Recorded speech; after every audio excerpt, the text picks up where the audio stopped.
In a dimensional void, Naruto Uzumaki Namikaze, the Naidame Rikudo Sannin, second sage of the Six Paths, Rokudame Hokage, sixth fire shadow, and new Jinchuriki of the Jubi was falling all around him was complete darkness with a light that was rapidly approaching him. Before the light engulfed his person, and then he fell through an opening, and now found himself free falling at terminal velocity toward the ground. The blonde cursed and knew if he hit the ground from his current height he would die. With no other option, he goes through a set of hand seals before stopping at a tiger seal, and his cheeks bulge. He then spits out what looks like a torrent of lava that lands on the ground and spreads out before the mound turns white. As he makes contact, he bounces a few times on the soft substance, and then slides down the slope of the jutsu he created before sighing in relief. Man, talk about a close call. The blonde sage muttered as he slowly got up.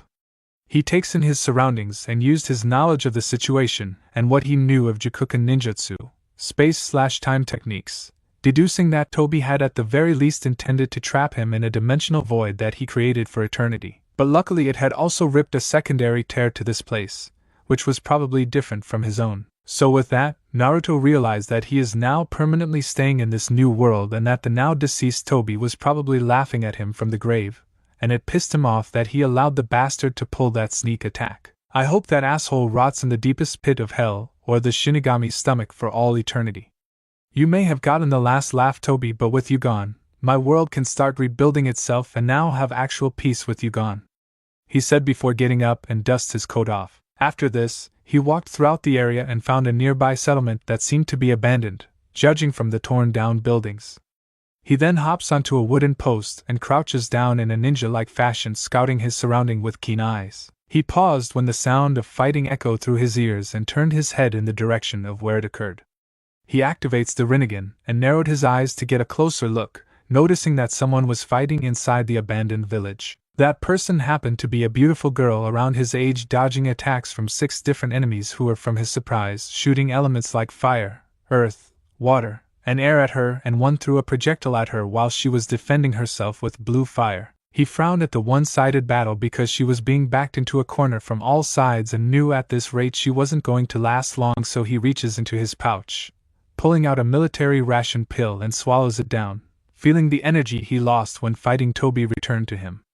Now to even the odds. With that, Naruto leapt off the post and moved like a yellow blur across the landscape. Meanwhile, Azula, the princess of the Fire Nation, daughter of Fire Lord Ozai and Lady Ursa, and fire-bending prodigy, found herself cornered by Avatar Aang, the last airbender, and his friends, as well as her older brother Zuko and Uncle Iroh had her surrounded, ready to unleash their bending attacks on her. Azula frowned as she witnessed how her targets/foes had backed her into a corner, and now she was trying to figure out a way on how to change this situation. She knew her lightning bending was out of the question due to the fact that it took too long to produce, and that her uncle could redirect lightning if she made the attempt, and critically injure if not kill her.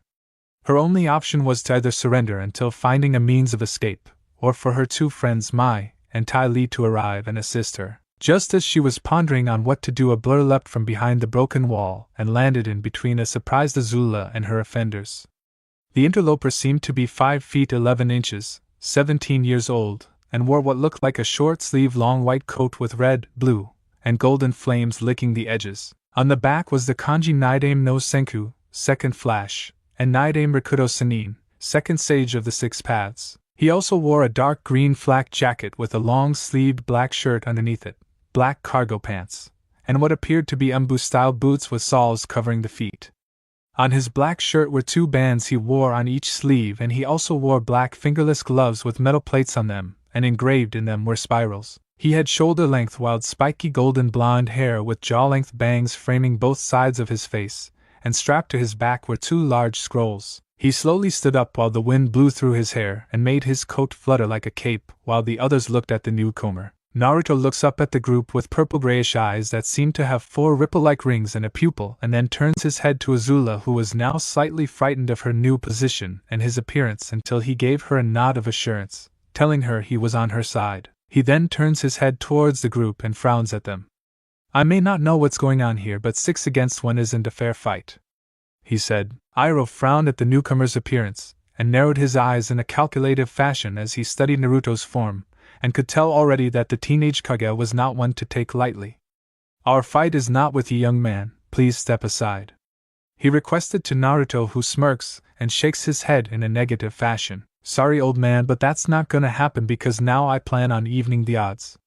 This had put everyone on edge for a few moments, but knew that they had to get past him if they wanted to defeat and capture Azula, so each person launched their strongest bending attack at the blonde and Sokka through the boomerang his father gave him. Naruto smirked as the elemental attacks and boomerang headed into his direction and held one hand out. Azula's eyes widened when she saw the attacks head towards her mysterious savior, wondering if he was crazy for taking on the 4 elements that would practically injure him critically or kill him, until he spoke.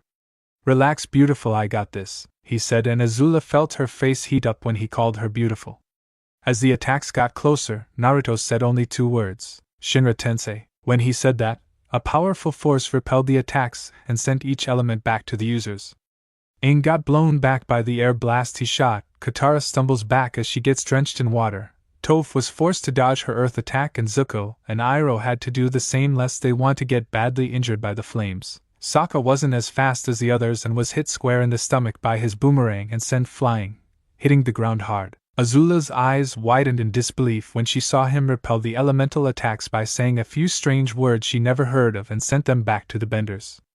Seeing their stance break, Naruto took this opportunity to move in a burst of speed and attack the closest target, who happened to be Zuko. When the banished prince tried to get his bearings back, he felt the wind get knocked out of him due to Naruto striking him with a powerful palm strike to the chest, knocking him backwards, off his feet and crashing onto the ground, tumbling and skidding back, leaving a narrow skid mark. This move surprised Iroh due to the unnatural speed and strength their quarry displayed. Toph stomps the ground, causing a cube-shaped rock to shoot from the ground, and punches it, sending the projectile at her target. Naruto spun around with his fist cocked back and swings it forward, smashing the flying rock with his fist and reducing it into dust and pebbles, shocking the blind earthbender when she felt the raw strength behind the move through the vibrations in the ground. Naruto then swung his left hand sideways, sending several shuriken at her, and she reacts by raising both of her arms up, having a wall of earth rise in front of her, and the shuriken were embedded into it. He was about to attack again, but then his senses went on full alert and somersaults into the air, evading a stream of air that was fired by Aang, and summons wind chakra into his right arm. Yuha Sho, Beast Wave Palm. Naruto swings his arm in a diagonal slash, releasing a slicing chakra wind wave that descends towards the airbender. Aang's eyes widened in shock and disbelief as he saw their new opponent airbend, but snaps out of his state and flips backwards as the air blade hits the ground, leaving a cleanly cut trench in the ground. Naruto takes this opportunity and inhales some air into his lungs. Futon de Tapa, wind release, great breakthrough. He aims his move at Aang and unleashes a gust of wind upon the young monk. Aang shouts out in surprise as he was blown backwards by the powerful gust of wind, which knocked him over an abandoned building and sent him crashing down hard. Iroh witnessed the encounter with wide eyes, as he has never before seen someone not only move with such speed and precision, but also repel elemental bending moves with an unknown force, or even air bend, as he thought all the air nomads minus Aang were dead. His facial expression shifted to a sharp and focused one, and then got into a stance with his arms stretched outwards from opposite sides and moves in a circular motion. Once Naruto landed back on the ground, the sound of electricity cackling got his attention, and he turned around, only to get wide-eyed as he saw Iroh generate lightning in a circular fashion, and in a form he's never seen before. Not willing to take a risk, Naruto took the safe route and did a quick series of hand seals before aiming his right arm down and clutching it with his right hand around his wrist. Lightning chakra engulfs his left hand and cackles to life, making a sound that sounded like birds chirping. Chidori, 1,000 birds. Azula's eyes widened in awe and amazement as she saw lightning cackle around the stranger's arm, and then dashes towards Iroh with his technique chirping to life, and it trailed around his left hand. Iroh then shot his right hand forward, releasing a bolt of lightning at his foe, with Naruto swinging his lightning-coated arm at the descending blast. When the two attacks collided, a flash of light occurs, forcing Katara, Azula, and Toph to cover their faces with their arms. Naruto skids back a little as the force from the blast counteracts his speed, but he holds his ground as the attack splits in two and bypasses him in the air. Zuko slowly got back up after shaking the cobwebs out of his head, and when he regains his vision, his eyes widened as he saw his uncle's strongest attack get cut in two by the blonde sage, and the same went with Aang, who was gobsmacked. When the attack died down, Iroh was beyond surprised as he saw Naruto with his arms stretched outwards with lightning cackling around his left hand and didn't seem to have any form of injury in his person aside from the static that shot around parts of his body. A smirk formed on Naruto's face as his technique remained active, and then slams it onto the ground. Chidori Nagashi, 1000 Birds Current. He releases an electronic discharge upon the ground and towards Iroh. Said man felt pain erupt all around his body, and he cried out in pain as he got electrocuted. No! Zuko shouted out, and with an enraged yell, he rears his arms back and throws them forward, releasing a powerful stream of fire at Naruto. The sage sees this from the corner of his eyes and does a ram's seal. Suetun, Mizudepo, water release, water gun. Naruto spews a large yet powerful jet stream of water at the fire blast, resulting the flames dissipating instantly, forming a small steam fog. Zuko cancels his attack as he saw the fast projectile head right him, and rolls to the left side as it hits the ground. The water technique was so strong that it tore through the earth, much to the scarred teenager's shock. When Naruto manages to force them back, he flips backwards and lands beside Azula, who just stared at him in awe at the skills he displayed. Naruto performs a few hand seals and slammed his hand on the ground. Kuchios no Jutsu, summoning jutsu. He called out, and a puff of smoke appeared. When it cleared, an elephant-sized Chinese dragon with red scales, black long single whiskers, a black underbelly, large bat-like wings, ivory spikes that started at its neck and ended to its tail, along with 4 limbs that had long curved white claws, and it had a pair of yellow-red colored eyes with slit pupils, appeared before its summoner, snorting out puffs of smoke from its nostrils. The dragon looked at Naruto and bowed its head. "You summoned me, Naruto-sama?" it asked in a deep voice. Sokka groaned and sat up, rubbing his stomach while the others looked at the dragon the newcomer has summoned. He blinks in confusion, and saw them look at the creature and gawks when he sees the beast. Azula looked like she was gonna faint from shock because standing a few feet away from her was an actual live dragon that was talking before hearing Naruto speak up. "Just 1 second," he says, and performs a series of hand seals. Katan, Goryoka no Jutsu, fire release, great dragon fire technique. He fires a large fireball that morphed into a roaring dragon head and ascended towards the horrified group, but instead of hitting them, it hits the ground and causes an explosion that sent them flying backwards. Naruto motions for the dragon to lower its head, which it did, and sits behind its hair. He then looks at Azula and holds his hand out. "Come on, take my hand," he offers to the Fire Nation princess. Azula was at first skeptic at the offered hand, but realized that this person did save her life when he could have killed her and the others if he wanted to. She takes his hand and is pulled onto the dragon's back and sits behind him. "Hold on tight.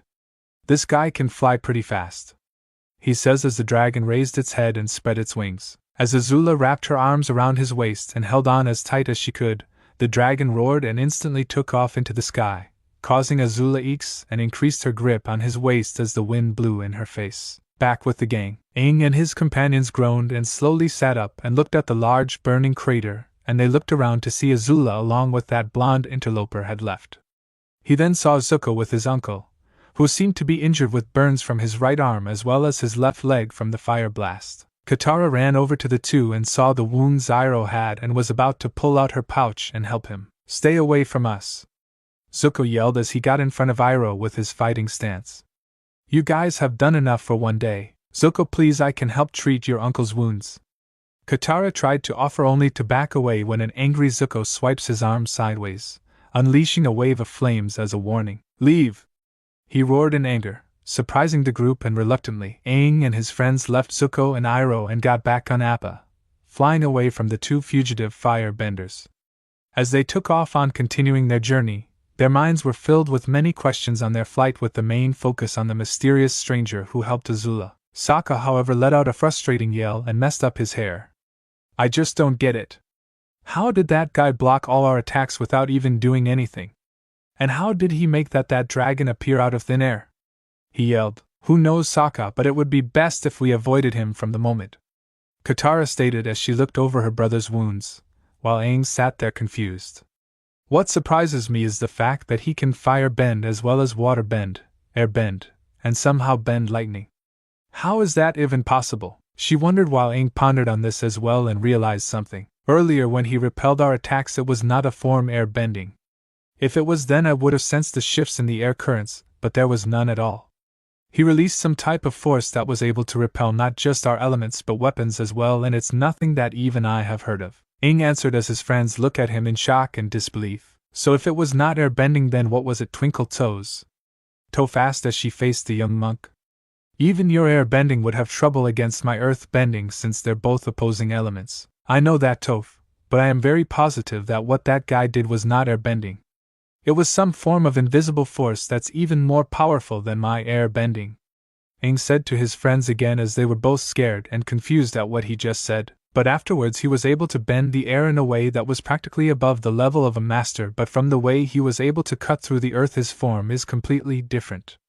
I think we should avoid that guy at all costs, until I can speak to Avatar Roku again, he warned, because if their new foe was capable of using the elements like he could, then who knows what else he could do. I agree, until we can get an idea on who this guy is, we should avoid him at all costs because it is a possibility that he could be stronger than Aang. Katara stated, and everyone nodded their heads in agreement. Meanwhile, Naruto and Azula were riding across the sky on the dragon he summoned, and the princess of the Fire Nation couldn't believe that she was riding on a living, breathing dragon. She thought they were all extinct since the last dragon was killed by her uncle. It was amazing yet terrifying, but she wouldn't show it as she was secretly enjoying the ride. Azula then saw her tank and tapped Naruto on the shoulder. Said blonde looked at her, and she pointed down to her entourage, so Naruto looked down, seeing the machine, and nodded. Hey Suryu, head to that tank that's below us. He informs the dragon, who nods and dives down to the metal machine. Azula wasn't prepared for the drop and held onto Naruto as tight as she could, with her face heating up from the lean muscles she felt. Surya flared his wings and landed slowly near Azula's transport. Naruto then hopped off and helped Azula onto the ground as well. Thanks for the lift, buddy. He thanked the dragon. Nods. You're welcome, Naruto. Feel free to summon me anytime you require assistance, Suryu informed his summoner before returning back to the summoning realm in a puff of smoke. Afterwards, the young sage took this opportunity to check out his surroundings and admired the sight of the forest. Man, these forests are vast. They reminds me of the ones around my home village. He mutters to himself until he felt a hand touch his shoulder. He turns his head and glances at Azula, who was staring at him in an oddly fashion because she carried a look of curiosity, as well as a form of keen interest within her gold-colored eyes. Naruto turned around and rubbed the back of his head sheepishly.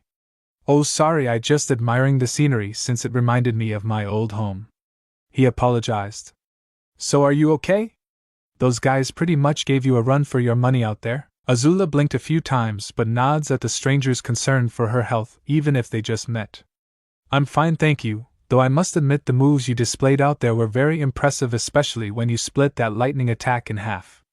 She praised. Even though she was a little jealous, she was still amazed at what he did. Never in her life has she seen a display of fire bending, water bending, air bending, or lightning bending, and from the way he carried himself, he was a seasoned fighter that was capable of handling himself against more than one opponent, and keeping his cool despite being a few years older than her, and doubted if her father or uncle could face him in a one-on-one fight. Naruto, on the other hand, rubs the back of his head sheepishly. Thanks, but to be honest, I wasn't showing my full strength in that fight since I haven't fully recovered from my travel to that abandoned village, he answered back, because while he was recovering his strength, he actually had to try with that lightning strike Iroh unleashed on him, since the move was extremely deadly and would have done more than just zap him had it hit him directly. I'll take your word for it, but may I know your name, warrior? Azula asked the blonde and got a positive nod. I'm Naruto Uzumaki Namikaze, or for short call me Naruto. At your service, my lady. Naruto introduced with a bow and took her hand into his and ate her knuckle in a gentlemanlike manner, causing a tint of pink to appear on her face as he let her hand go. And may I know your name of the strong yet beautiful lady standing before me? He teased with a charming smirk on his face. Azula felt her face heat up more, since no boy her age would try to approach her, not just due to her royal status as the daughter of the Fire Lord, but because she was trained more in the aspects of war than learning how to socialize with others, especially when it came to boys, much like her brother Zuko was. I'm Azula, daughter of Fire Lord Ozai and Crown Princess of the Fire Nation, she said, which caused Naruto's eyes to widen and let out a low whistle. Whoa, I just rescued a princess? First Korki-chan, Haruna-chan, Toki-chan, and lastly Cheyenne-chan? Well, she was more of a priestess than a member of royalty in Demon Country, but whatever. I think Cammy gets his or her kicks out of messing with me for some reason when it comes to women of royal status. While what are the odds of me saving a princess? Again, those guys must be crazy to try and capture someone of royalty, Naruto stated. Azula, on the other hand, lets out a small chuckle and folds her arms over her chest. Yes, I am of high royal status within my country, but I'm not weak in any way, shape, or form like those other pampered girls who come from wealthy families. I was trained in the art of war and combat at a young age after all, she stated as she was in no way, shape, or form a weakling. Naruto nodded in agreement. Yeah, I could tell when you took on that guy with the scar on the left side of his face, and the bald monk kid with the arrow tattoo on his head, he said, which got her attention. Wait, you saw me fight the Avatar and my brother? Why didn't you help me then? She asked, giving him an accusing look which made him blink. Well, the thought did come to me, but from my point of view, you were doing a fine job in handling both of them, so I figured you had them beat until the rest showed up. You were amazing out there, especially when you used blue fire. You're very skilled, Azulaheim, he said, and she smiled a little at his praise until he said Heim. What does Heim mean? She asks. Where I come from, Heim means princess, so I'm complimenting you using my people's form of language, he answered before sensing two others that were being watching them close by. Not knowing if they were friend or foe, Naruto vanished and suddenly appeared with Mai and Ty Lee with a hand on their shoulder. Mai had black hair that was tied in two braids going down her back, and wore a dark red outfit. Ty Lee had brown hair tied in a single braided ponytail and brownish-gray eyes. She wore a light reddish-pink two-piece outfit that showed her midriff. The two girls blinked in surprise, shock, and confusion, wondering how he knew where they were hiding and managed to move them from their previous spot unnoticed, and Azula wondered the same thing, schooling a stunned expression. How did you never mind? My, Ty Lee, this is Naruto who helped me earlier when the Avatar and his group cornered me. These two are the team who are helping me track down and capture the Avatar. Mai specializes in using throwing weapons like knives and darts, and Ty Lee here is skilled in acrobatics, hand-to-hand combat, and uses a technique that is capable of blocking a bender's chi, which prevents them from using their bending powers for a limited time, she explained. Before Naruto could greet them, Ty Lee landed in front of him with her face a few inches close to his and stared into his eyes, which made him nervous due to the fact that she was in his personal space. Whoa!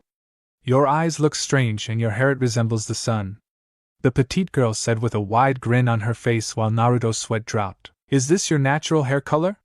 Ty Lee wondered as she grabbed one of his bangs and rubbed it between her fingers. Oh, and it's so soft, she mused until Mai sighs and pulls her back by the back of her collar. Sorry about Ty Lee, she's the oddball of the group, she said in a bored tone while patting the pouting girl on the head. Naruto shrugs and brushes his hair back with his hand. It's fine, and to answer your question, Ty Lee, yes, this is my natural hair color, and as for my eyes, you could say that these are a trait I inherited from an ancestor in my family bloodline that shows up in only a few generations, he says, and deactivates his Rinnegan. Replacing them were a pair of cerulean eyes that had slit pupils. The three girls' eyes widened when he did that, and their jaws dropped.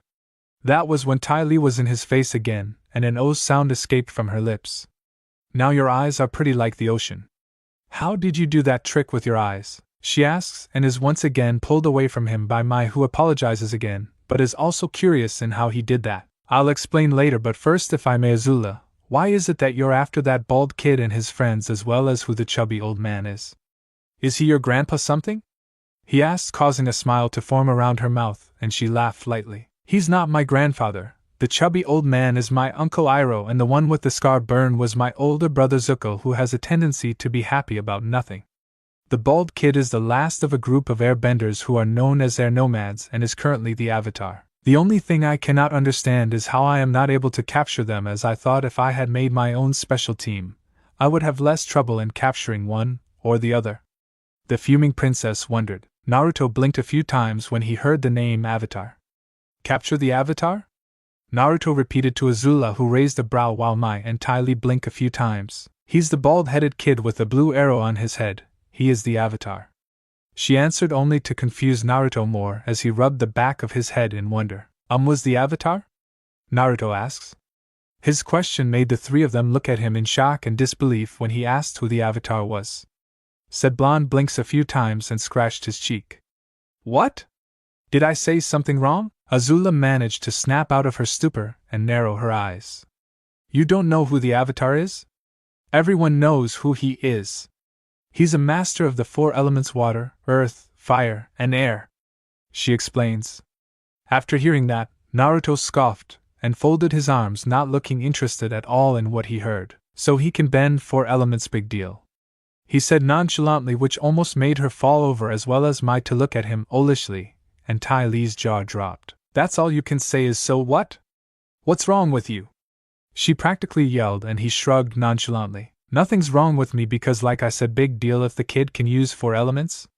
I'm a master in using 5 elements. So you expect us to believe that you can take on the Avatar? Wait, you said you're a master in 5 elements? There are only 4 elements which make up the 4 nations, and only a single person can only master one, she corrected. Naruto smirked and shook his head in a negative fashion. Not where I came from, as there are more than 4 elements. My powers are beyond that of a bender's, and there are more than 4 elements. There are actually 23, and it has taken me years to master them all. I also have powers that many would kill for but will never be able to achieve.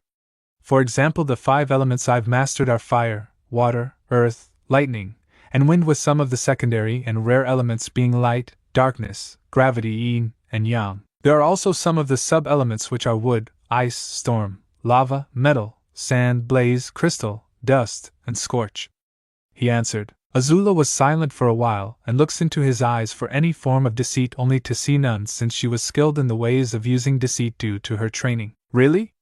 Then prove it. Show us your power. She folded her arms over her chest as she issued her challenge. Hearing this, Naruto chuckles and nods. Very well then, but I won't be showing all of my powers, as I don't know you well enough to part with all of my secrets. Azula nodded her head in agreement, and watched him walk a couple of feet away from the trio and stand in the middle of a field. Naruto inhales some air into his lungs and pauses for a few seconds. Katan, Daimonji, fire release, fire blast. He unleashes a powerful white fire blast that shoots through the forest, incinerating any trees that was in its path and reduced them to ashes.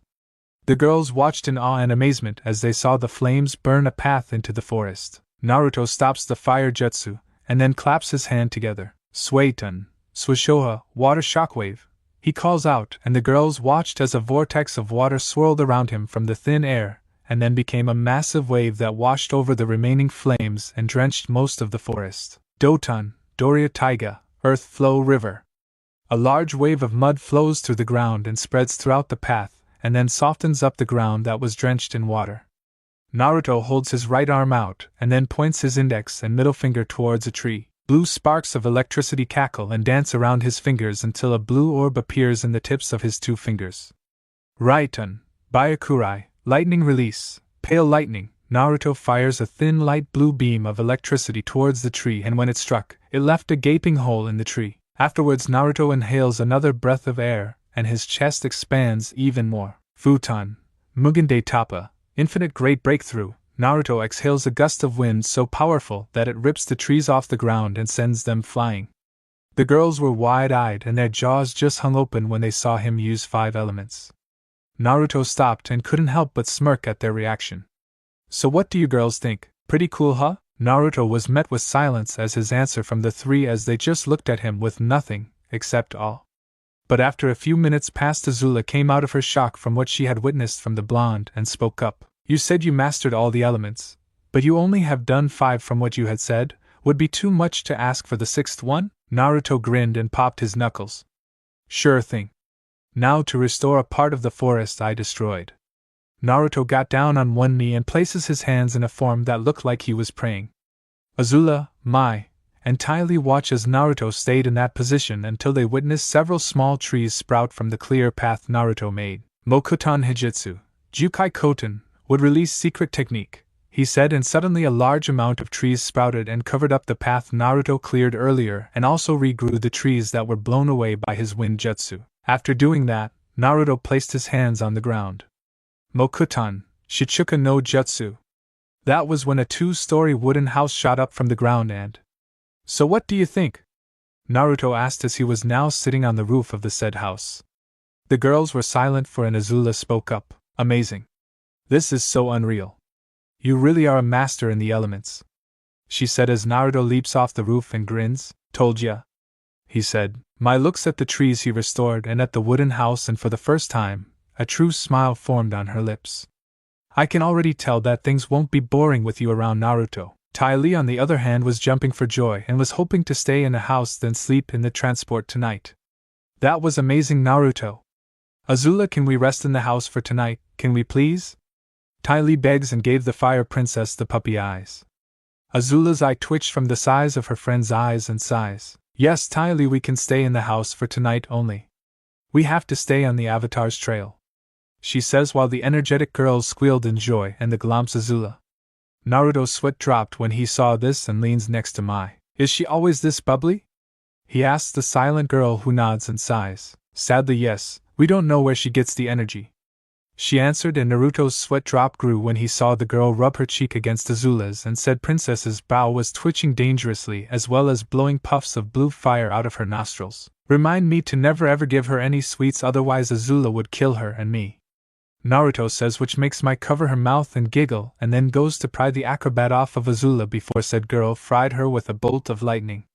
Afterwards Tai Li, Mai and Azula got a few of their things and went into the house. When Azula walked past Naruto, who was leaning against a tree with his arms folded, she stops and looks at the blonde, who opens both of his eyes, smiles, and winks at her. This action makes her blush and walk into the house faster while Naruto chuckles to himself. I still got it, he says while Azula had other thoughts on her mind about Naruto. What's wrong with me? Why am I acting like this over him? I just met the guy, for crying out loud, even if he is strong, a powerful warrior and good-looking. Come on, Azula, get it together. Your priority is to capture the Avatar, and those traitors first. She, though, as she made it to a fully stocked room that had a soft bed and everything, she set her stuff down, and removes the golden crown headpiece that held her hair in and lets her waist-length hair fall down.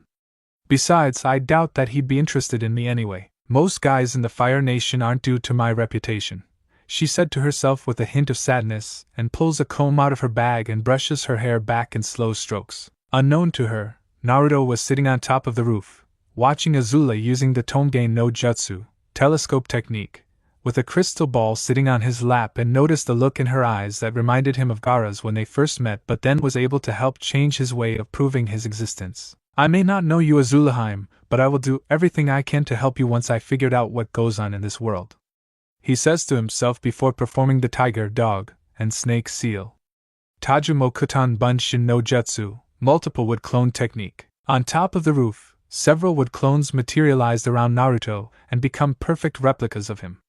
I need you all to travel around the area and track this so-called Avatar and his group along with Azula's brother and uncle, but do not engage them, he instructed. The clones nodded and each leapt off in a blur in different directions, leaving Naruto by himself. A few hours later, it was easy for the wood clones to track down their targets due to their ability to merge with the plant life around them and spy on them, with the group noticing, especially since the blind earth bender had the ability to sense irregular vibrations through the earth, and the same occurred when one of them managed to find Iroh and Zuko was said old man currently recovering from the injuries the real Naruto inflicted on him. After watching the group, one of the clones cast the Genjutsu Nien Shoujo no Jutsu, Temple of Nirvana, around the Avatar's group along with Iroh and Zuko, who were in an abandoned shack up in a mountain terrain. Once they fell into a tranquil sleep, each of the clones approached one of the individuals and used the mind-reading technique, which he also learned from Inoichi from the Intelligence Division. It allowed him to enter a target's subconscious and extract any information needed, even if the target has forgotten it, by placing his hand on the victim's forehead. What he had learned about the situation and the world in general was interesting, with the major part being the Avatar, who is the spirit of the planet incarnated in human form and thus the only physical being with the ability to learn all four bending disciplines: water, earth, fire, and air, and her duty was to keep the nations in balance using his powers, along with the reincarnation cycle, which represented the 4 seasons: spring, summer, fall, and winter, along with their respective elements, since whenever the Avatar passed on, another would be reborn into another nation. From what he learned, Aang was the last of a group of monks who were known as air nomads due to the instigator of the war, Fire Lord Sozin, causing a mass genocide amongst the airbenders, since the Avatar would be reborn in the air nation after the death of the previous one, and spent the last 100 years or so encased in a large mass of ice before being discovered by the Water Tribe's siblings. From Katara and Sokka, he discovered that they lost their mother in a Fire Nation raid years ago, and their father left to aid in the war against the Fire Nation until they found Aang and started their journey to save the world. From Toph Bei Fan he learned that she was from a noble and wealthy family in the Earth Kingdom but kept her hidden from the world due to her blindness, and proclaimed her to be weak and unsuitable. After running away, she learned a different version of earth bending from the badger moles who like her were blonde but were able to earth bend in a way that allowed them to see the environment in their own way and move around freely. Toph also used this ability to sneak out of the estate of her parents and join an underground earth bending fight tournament where she became known as the Blind Bandit. With Zuko and Iroh, Iroh was the firstborn of late Fire Lord Azulin and Fire Lady Illa, older brother of Ozai and retired general of the Fire Nation military force, and gained the title Dragon of the West due to slaying the last dragon in his youth. He had a son named Lu Ten who died during the failed siege of Ba Sing Se, and was also the first heir to the throne. Zuko was the son of Fire Lord Ozai and Princess Ursa and Azula's older brother, and was also the banished prince due to Ozai exiling him from his home, and wouldn't allow him to return until he captured the Avatar. Once the clones dispersed and Naruto gained this info, he was indifferent about the whole ordeal. The first being the Avatar, who people seemed to praise like a god in human form for his abilities in bending the four elements, and keeping balance amongst the world, which didn't sit well with him, and for a good reason. The first was being that the current Avatar was a chronologically 113-year-old boy with little to no idea on how the real world operates and believes that since he was the Avatar, people would be expected to listen to his wisdom, which would give the teenager an ego. This reminded him of how his relative Nagato Uzumaki, or his alias Pain, acted, believing that he was a god and everything he did was for the sake of everlasting peace, since the shinobi world was a cycle of hatred, greed, and destruction. Naruto learned firsthand that everlasting peace was nothing more than an illusion that would never happen as long as humans existed, but there were short periods of peace which was more of a sign of neutrality amongst enemies until they grew strong enough to start another war. Naruto theorized that if this boy believed that he could bring permanent peace and failed to do so, then the backlash would be catastrophic and would turn out just like Nagato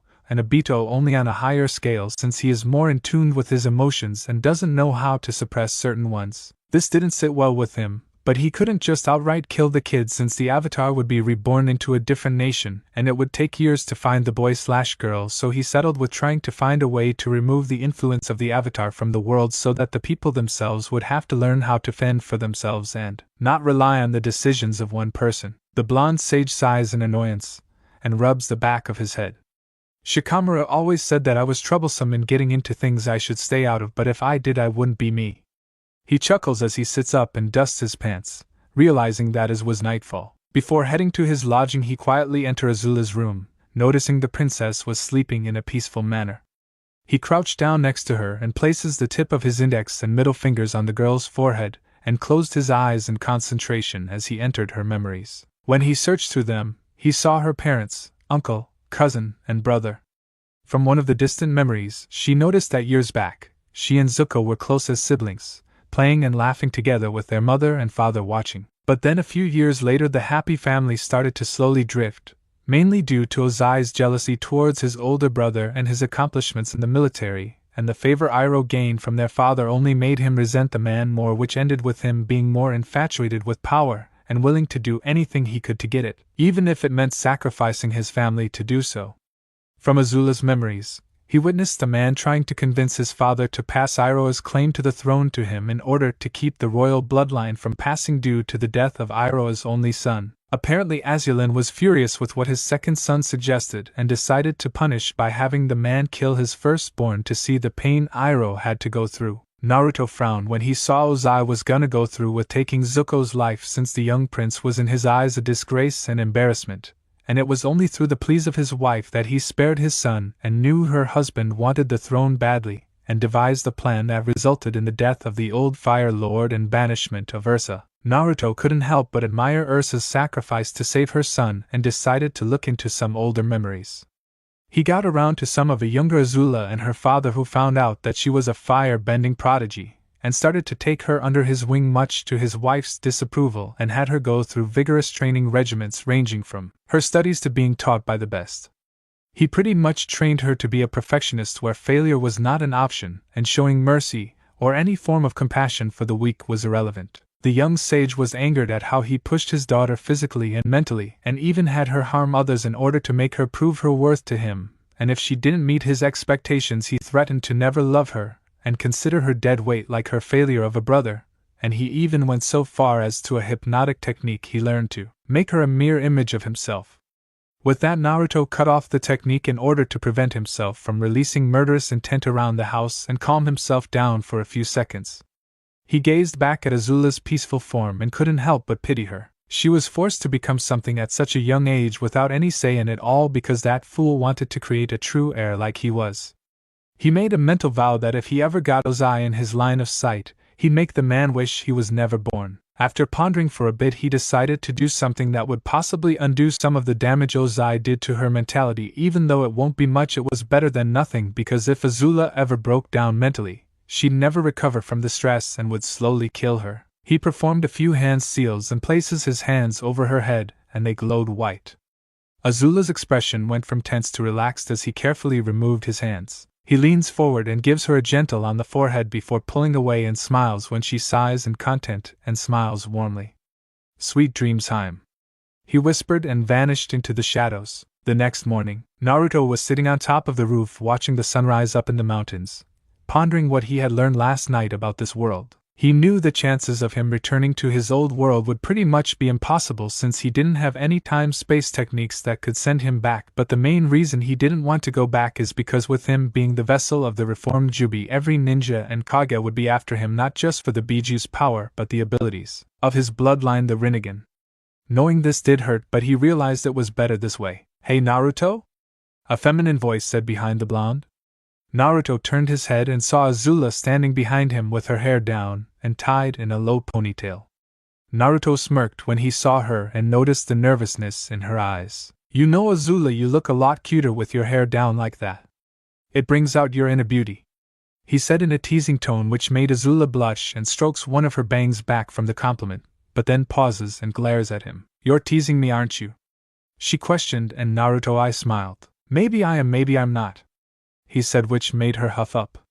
She decided to sit next to him and stare at the rising sun with him, remaining silent for a few minutes before speaking up. "You know, Naruto, I can't help but say that you have an odd hair color. Tai Li was right when she said your hair resembled the sun. Maybe you should wear something to cover it up," she advised humorously. Naruto brushed his hair back and snorts at the thought of hiding his hairdo from sight. "There is no way I'm covering my hair, and I'm definitely not shaving it. It took me forever to get my hair the way I wanted," he replied. "It gains a lot of attention, especially from the ladies who say it gives me a rugged yet handsome appearance." She laughs slightly and shakes her head in amusement, but inwardly agreed because it did in her thoughts made him attractive. "You are a very odd person, Naruto," she states. "All that aside, I was wondering if you would like to help me and my team pursue the Avatar? I mean, from the fight I witnessed the other day, he was no match for you, and it would be interesting to have you help me, I mean my team." She corrected/asked while he thinks about it. "Sure, why not? I got nothing better to do, so I'll help. But I need to know why your nation is afraid of a 13-year-old kid? I mean, you practically backed him into a corner before his friends arrived?" he asked, since he needed to know more about this avatar despite gaining knowledge on the incarnation of the planet via his clones, but wanted to hear it from a source who knew more about the workings of this being. Azula nods and starts to explain. "As you already know, the Avatar can bend 4 elements, but there's a reason why. The Avatar represents the cycle of nature, and whenever the past Avatar from a nation dies, a new one is reborn so that the balance of the nations is kept in check. For example, the last Avatar that lived during the reign of my great-grandfather Sozin was a firebender named Roku. After he died, the Avatar was reborn as an air nomad, the kid who we encountered in that abandoned village. During Sozin's reign, he started the war by killing the air nomads in order to stop the cycle. Unfortunately, that boy escaped and has now appeared after being gone for 113 years. She explained. Naruto rubbed his chin in thought, coming with a theory on how the young monk survived.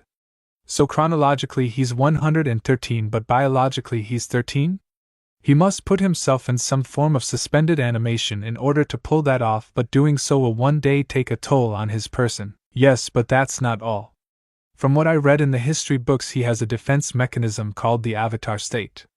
In that form his bending skills are at their maximum, and he has no equal when in that form. Azula explained. Interesting, but I'm pretty sure that such power comes at a price. If this avatar state is as powerful as you say, then it must have a major weakness. She gave him a look that said explain, since she wanted to know Naruto's point of view on the terms of power. Trust me, I know this from experience. Every power, no matter how great it is, has a weakness. I may have mastered the ability to using all the elements and my bloodline, but I also have my limits. I'm not invincible in any way, shape, or form.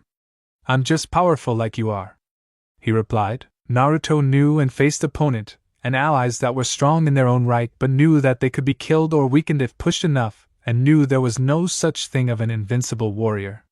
Even his ancestor, the Rikudo Sannin, while powerful, was still human. So you're gonna be our fourth member, Naruto? A voice behind them asked, and Azula and Naruto turned their heads to see Mai and Ty Lee smiling. Naruto smiles and stand up, as does Azula. Yep, it appears so, Mai-chan, he says, which confused the three. What does chan mean, Naruto? Ty Lee asks. It's a form suffix the people at the place I used to live in use. They are chan, san, and sama. San and sama are used as a form of respect to those older than you or to those of royalty, while suffixes like chan or chibi are used on those that are younger than you. There are also others like haim, which means princess, oyabun, which means boss or chief, aniki, which means big brother, or aniki, which means big sister. There are other suffixes like ne, anai, oni-I, or one-I, which also refer to brother, sister, or older brother and older sister, and for little brother or sister you use otuto or amuto. There's also another suffix called kun, which from my point is used in respect for a male by either good friends, lovers, or a couple, and the same with chan, but you'd refer to me as Naruto-kun. One example is Azula. I'd use haim in her name since she is a princess, and I'd use chan for you, Mai and Ty Lee, since you're younger than me. Azula would also call her brother Zuko Oni-I, or just niece, since he's older than her. He explained while they took that information in. Wait, Naruto, what about relatives or older people like my father, mother, uncle, and grandfather? Azula asks. For your dad it would be Tu or Oyaji, and for your mother it would be Ka. Now for your uncle you'd use Otoji, for your grandfather it would be Aji, and for you aunt or grandmother it would be Ba or Oba, depending on how old they are, he stated. Ty Lee blinks and scratches her head in confusion. Wow. Those are some strange suffixes, she said while Naruto snickers. Don't worry, you'll understand them in the future, he assured the girl, who smiled and nods her head. All of that aside, Naruto, what is it that you specialize in aside from using all the elements? Azula wondered, mainly due to the speed, agility, and prowess he showed facing 5 benders, with one being a fire-bending master. Like she was amazing, since she still couldn't get the one-sided fight out of her mind since he made it look easy. Well, where I came from, I was raised and trained to be an assassin, to do missions that ranged from escorting important clients and documents, as well as being a bodyguard for a noble, to assassinating a potential threat. I'm skilled in the art hand-to-hand combat, using all forms of weapons and weapon styles ranging from using saban, which are needles, to a massive blade called a zanbatsu. I'm also well adversed in human anatomy and its functions, allowing me to read a person's muscle movement as well as their psyche. I can knock a person out by hitting a certain point in the human body, put them in a death-like state, cripple them permanently, or outright kill them if I use a weapon like a kunai or shuriken, which are throwing blades. I can strike them in one of the 8 vital parts of the human body, which are the liver, lungs, jugular vein, clavicle vein, spinal cord, brain, kidneys, or heart. I am also skilled in stealth, and to the point where my targets or opponents don't even notice I'm near them. I can practically sneak up on anyone or through a highly secured place without getting caught, and I'm also skilled in tracking. I can even cast illusions to distract or weaken my opponent, and I also have a huge amount of stamina, meaning I won't go tired for a very long time. After his explanation, the girls were silent, but on the inside they each had an ear-splitting grin on their face. They just hit the jackpot, and knew with him on their side they stood a higher chance of catching the Avatar. I'll have to keep him a secret from father for a while. If he found out that there was another person like the Avatar, and is even more powerful, there's no telling what will happen. I already know that I'm nowhere close to being on Naruto's or my father's level, since he managed to injure Uncle Iroh, who is still stronger than my father despite his age. Azula thought, as she knew once word got out about Naruto, every since noble, bounty hunter or assassin will be out to capture or kill him. Now I highly doubt anything would get boring with you around Naruto, Mai said while Naruto grinned. You have no idea how right you are, Mai. So do any of you have a plan with how to deal with the kid when we see him and his friends again? Naruto asks. Azula was about to speak up but then stops and notices the fur trail Appa left. The Avatar's pet flying bison left a trail of fur for us to follow, so it'll be easy for us to track him, she said. After the girls got their things packed up and Naruto dispelled the house, the four got back in the tank and followed the trail. Time skip. 3 days have passed since Naruto joined Azula, Mai, and Ty Lee in their search for the Avatar. Right now they stopped to get water and take a break. Naruto was currently doing some scouting while the girls refilled their water supply. Azula got her water pouch filled up and stood up until Naruto appeared in her line of sight, surprising them. "Oh!" Azula cried out in surprise, clutching her chest while he smirked. Naruto stopped doing that. His smirk turned into a teasing smile as she gave him a heated glare. "Why? It's kind of fun seeing the fearless princess of the Fire Nation nearly jump out of her skin due to me appearing out of nowhere," he said, acting smug. Mai and Ty Lee giggled from behind their friend but turned the other way when Azula glares at them and back at Naruto, who was still smirking. "I am so tempted to fire lightning bolts at you right now," she muttered while he snickered. "All joking aside, I found a bigger trail of the flying bison's fur, and it seemed to stop at the edge of a desert that seems to go on for miles," he stated, getting wide eyes from them. "Naruto, the so-called desert that goes on for miles is the Si Wong Desert. It is the largest and hottest desert in the world, and only those who are physically and mentally fit can travel through that place. It's also called the Desert of the Dead, and there is no form of water or barely any life forms inhabiting the place," Azula explained. "So it would be foolish for us to travel through there, right?" Naruto asks and got nods from them. "Well then I guess I'm a fool, because wherever the brat's heading, I am heading as well," he said, which caused them to fall over and get back up on their feet and looked at him like he's crazy. "What's wrong with you? In case you haven't noticed, but my tank won't get us through that desert due to all the sand dunes formed around the area, and there's also the sand benders and raiders that lurk through that place," the Fire Princess says frantically. "Yeah, Naruto, how do you expect us to get across that god-awful place? The only way that's happening is if you have the ability to traverse through it, which I highly doubt," Mai said as she twiddled with a throwing knife. She failed to notice the smirk that formed on Naruto's face, but Azula did. My Azula started to say as Naruto walks a few feet away from them and slams his hand on the ground. "Kuchios no Jutsu," he says, and a large explosion of smoke bursts forward. When the smoke clears, a white snake with red stripes and yellow slit eyes, who was twice as big as Manda, appeared coiled up. She takes a look around to adjust to her surroundings and sees Naruto, who was waving at her, and 3 girls with 2 who were wide-eyed and just stared at her. "Hey Shiroi-san, it's been a while," Naruto called out, and she seemed to smile and lower her head down to get a better view of him, and once she did, her eyes lit up in excitement and happiness. "Naruto-kun," said Blonde, suddenly found himself being crushed to death as the massive snake wrapped her tail around him and nuzzled him with her nose.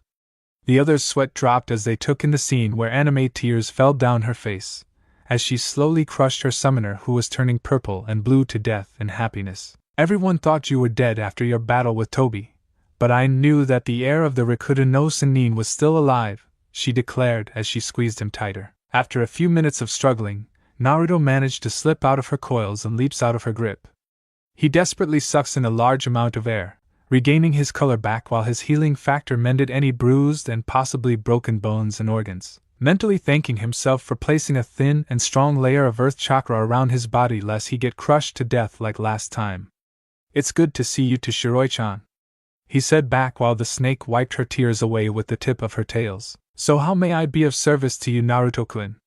Shiroi asked her summoner. "Well, me and my new team here need safe passage through a desert not far from here." He pointed to the 3 girls where Ty Lee and Mai were flabbergasted at the sight before and tried rub their eyes, hoping that this was a dream. "So I considered that you can easily get us through there, no problem," Naruto finished as he motioned for the girls in the back to approach him as the snake eyed the surprised and stunned girls and flicked her forked tongue. She looks back at Naruto and speaks. They are strong in their own way, Naruto-kun." A mischievous gleam formed in her eyes as she glanced at him and the 3 girls. "So are you gonna use your clan rights and claim them as your future mates?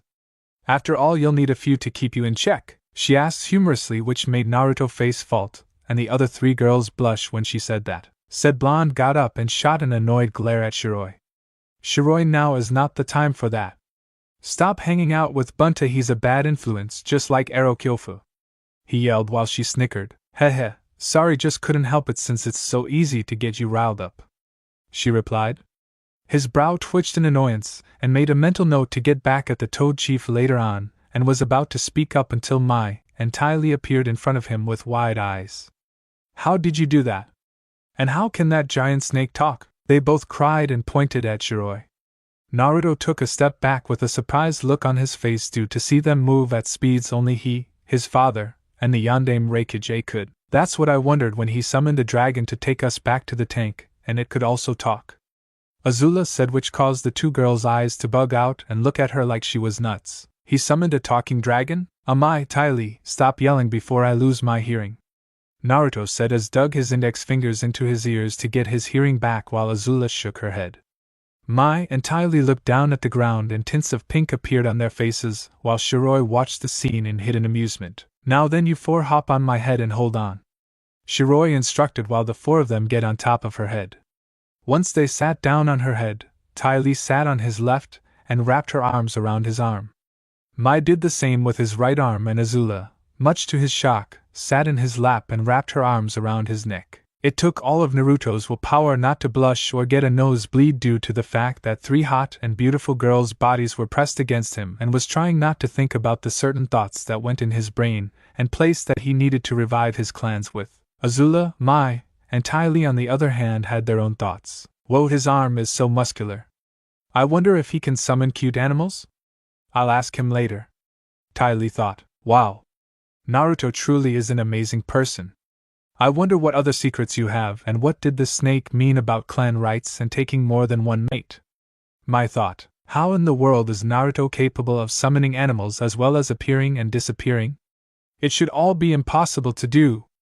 But on the other hand, he does smell nice. Wait, where did that come from? Azula thought while his face heated up a little. That was when Shiroi spoke up. Alright, you four hang on tight because I'm really fast, she said.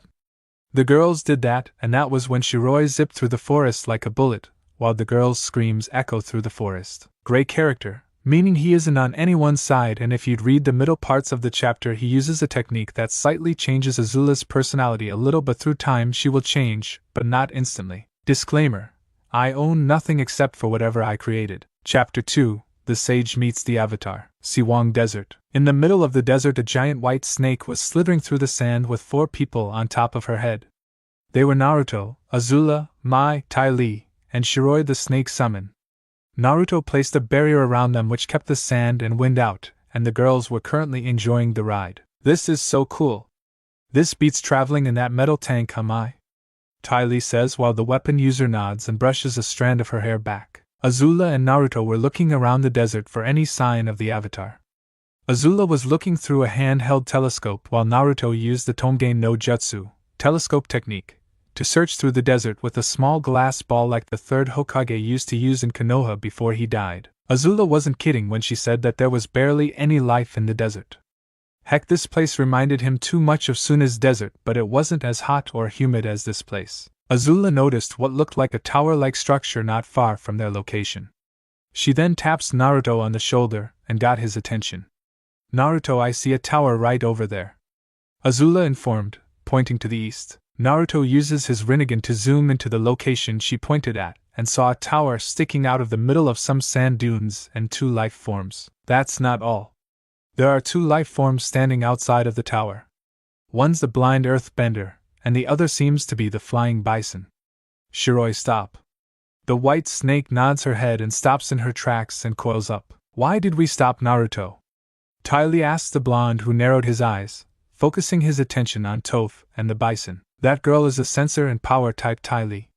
She must have the ability to sense vibrations through the ground as well as read a person's body language, and since she's blind, there's a possibility her other senses are stronger than that of a normal person's, so we have to take caution with this one. He answered in a serious tone. I could block her earth-bending chi like I did to the water-bender once. Ty Lee offered, but Naruto shook his head. No, that's too risky, especially with that bison around. He'll catch your scent and alert the girl to your presence, which would put you in even greater danger. The wind current's speed also makes it worse since we're not downwind, and the creature will be able to pick up on our scents a lot faster, he explained. Azula took this info in and couldn't help but agree and trust Naruto's judgment on this since he has more experience with this kind of thing than she did. After thinking about it for a few minutes, the Fire Princess spoke up. Then what do you propose we do then, Naruto? Azula asks. Mai and Tai Li were surprised at her question. Usually Azula prided herself in her skills and wouldn't ask for any form of help whatsoever, not even from them unless she asked for it. They wondered if Naruto already had an effect on her personality since she seemed to be more relaxed with him around. Naruto thinks about it for a while, and the young sage did a few hand seals and from his body a wood clone formed, surprising the trio when they saw a second Naruto manifest from the original. What is that?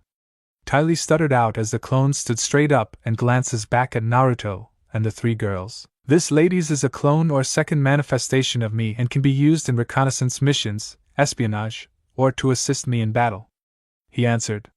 The acrobat approached the clone and pokes him a couple of times, much to the clone's irritation. Stop that, he said, causing the bubbly girl to eep and zip behind Mai while Naruto and Azula chuckle. I forgot to mention that aside from being my replica, they can also have the ability to think on their own and carries a portion of my knowledge and techniques, he informed the girls before pulling out a tri-pronged kunai with a mixture of seals on it, and looks at his clone. Once the girls and I are inside the tower, I want you to keep that earthbender and the bison distracted as long as possible. How will we get into the tower, Naruto?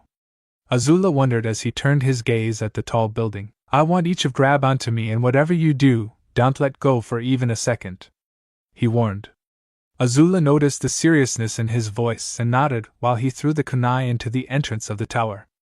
Mai and Tai Li each grabbed an arm while Azula wrapped her arm around his waist, each keeping a firm grip on him before vanishing in a flash of yellow. Wan Shirtong's library. In a flash of yellow, Naruto, Azula, Mai, and Tai Li appeared before the kunai as well as in the middle of what appeared to be a large library filled with countless books.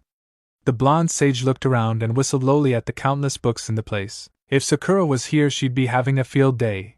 He noticed the girls were looking at the countless books but haven't released him yet. Girls, I know I'm cute, but could you please release me? He asked with humor etched in his voice. Azula, Mai, and Tai Li looked back at him and noticed they were still holding on to him and in an instant released him with a tint of pique forming on their cheeks, much to his amusement. I have to say I've never seen so many books in my life. Tai Li nodded in agreement. We didn't even have this many books in the Fire Academy. Mai on the other hand scoffs.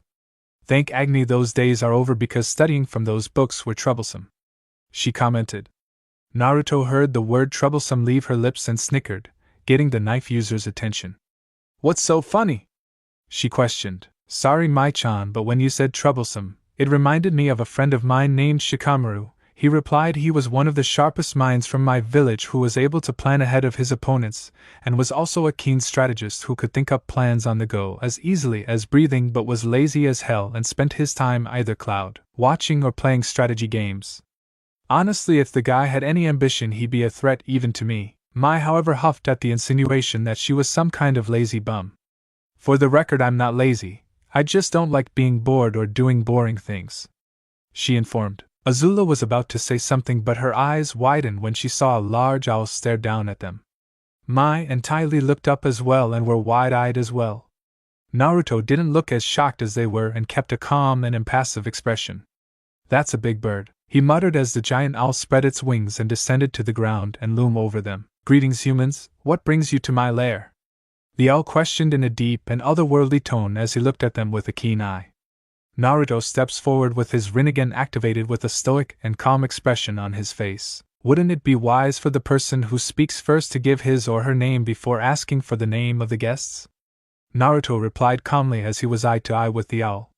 The giant bird of prey gazed into Naruto's eyes and was surprised to sense the power flowing through them before nodding. My apologies, I am Wan Shirtong, the spirit of knowledge, guardian of this great library and he who knows 10,000 things. He introduced.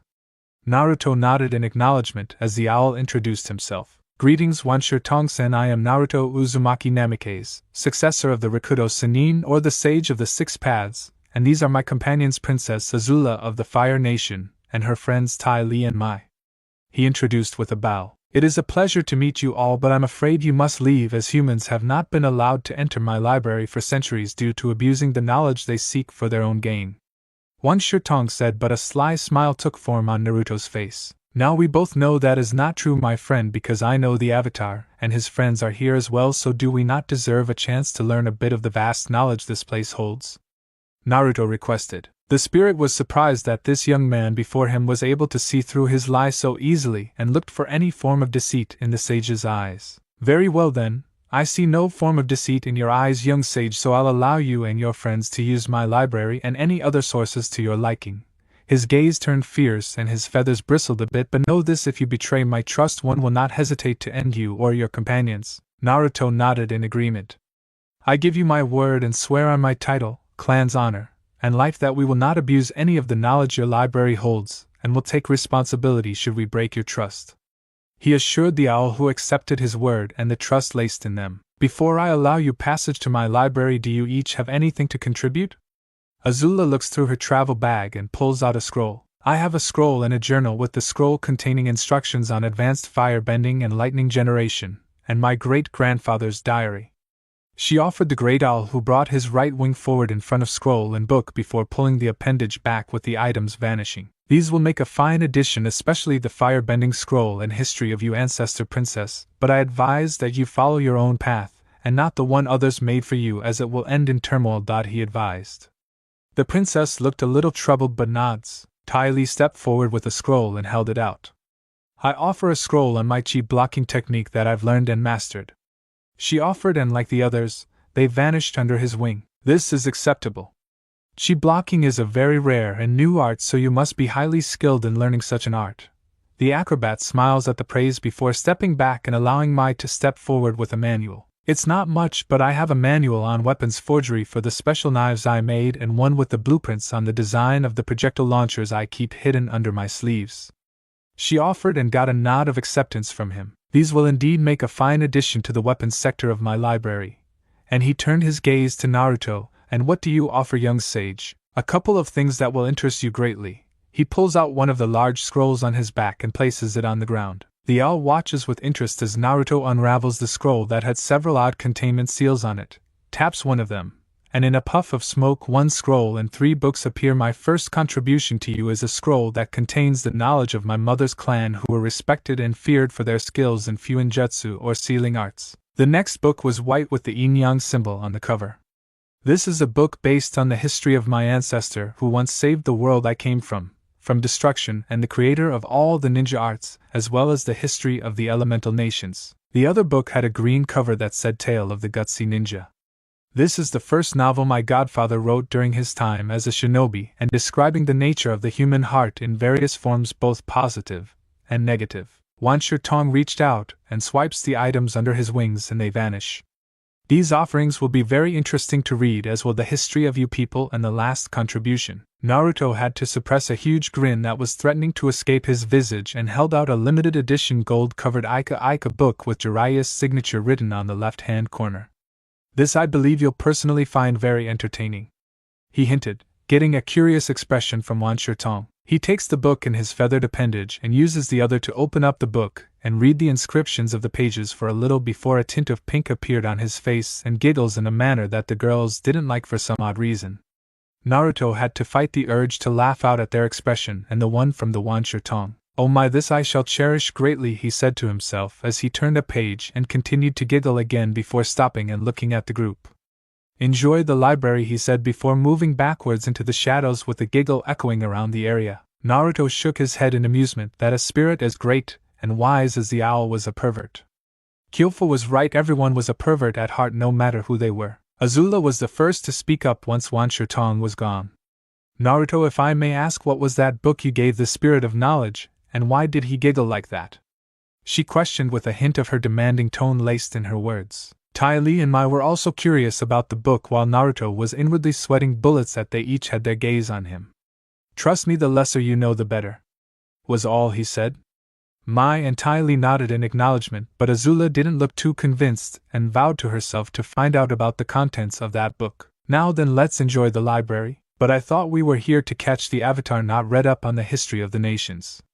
Azula thought only to receive a smirk from Naruto. Patience, Heim, we'll get the cue ball soon enough, but it wouldn't hurt to find some knowledge that would benefit us in the future. After all, knowledge is power, and from my experience, if they're looking for a way to end this war soon, Then it's possible that there will be some info in this library that will help them find a weakness in your home's defense, and could spell disaster for your nation and people.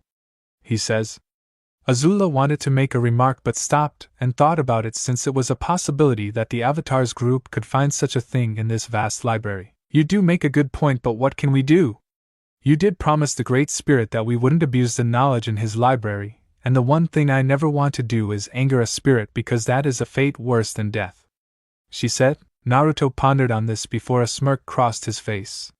You leave that to me, Haim. Go ahead and start finding some books and scrolls that could benefit us. I'll be checking on the bald monk and his group to see what they're up to. With that, Naruto vanished in a burst of wind, leaving the girls to do their part. Planetary calendar room. From the shadows, Naruto followed Aang's energy signature into a room that looked similar to a planetarium, and had to admit this was a very impressive invention. He watched Sokka turning the dial a few times in order to match the calendar and dates, and hear him wanting to find out about the darkest day in Fire Nation history. He watches the symbol of the sun and moon rotate until they merge and stop in place. Hey, what happened? Why did the sun and moon stop in place? Does this date represent the darkest day in the Fire Nation? She asked. Sure. Katara, don't speak so loud in front of the fox who's buddies with the owl. He whispered to his sister and saw the kitsune whimper in a dejected manner. So I was right. They are misusing this place for this war. I think I should inform my fine feathered friend about this. He vanished in the shadows once more to find Wan Shirtong, different sector of the library. The animal spirit was perched on a statue, giggling quietly to himself as he was reading the 10th chapter of the masterpiece Naruto gave him. Oh, this book keeps getting better and better. The sage's grandfather is a true artist to create something so amazing, he said to himself. Naruto appeared before the owl, crouching down slightly, and stood up, only for a sweat drop to form on the back of his head as he saw the spirit's giggling form.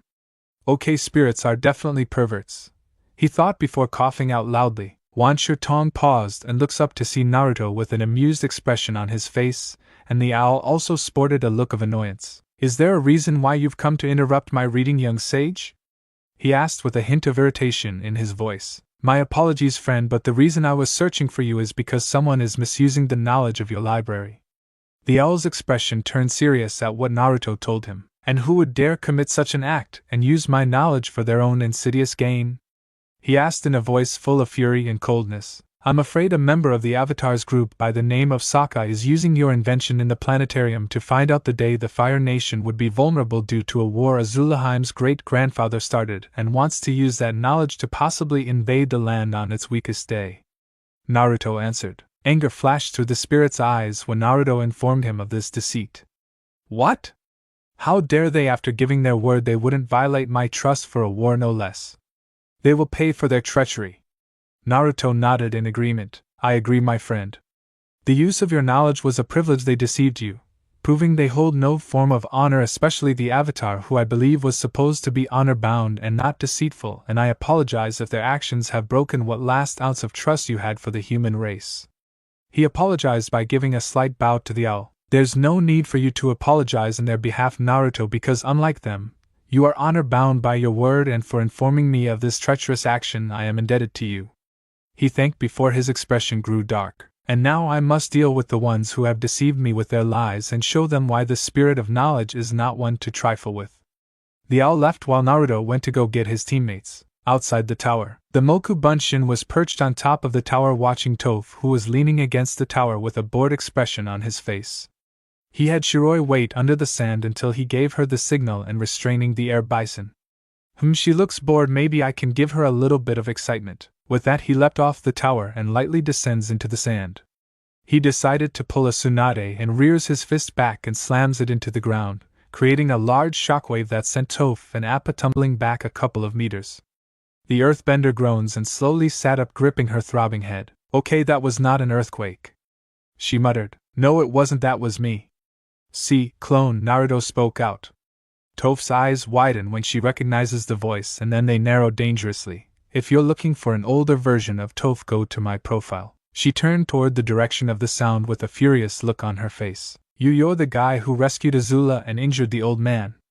Appa growled and snorted as Toph gritted her teeth in her anger. See, Naruto looked back at her and folded his arms. I know. I was there. he said, which made Toph clench her fists in anger. Do you not care that you could have killed the guy, let alone us?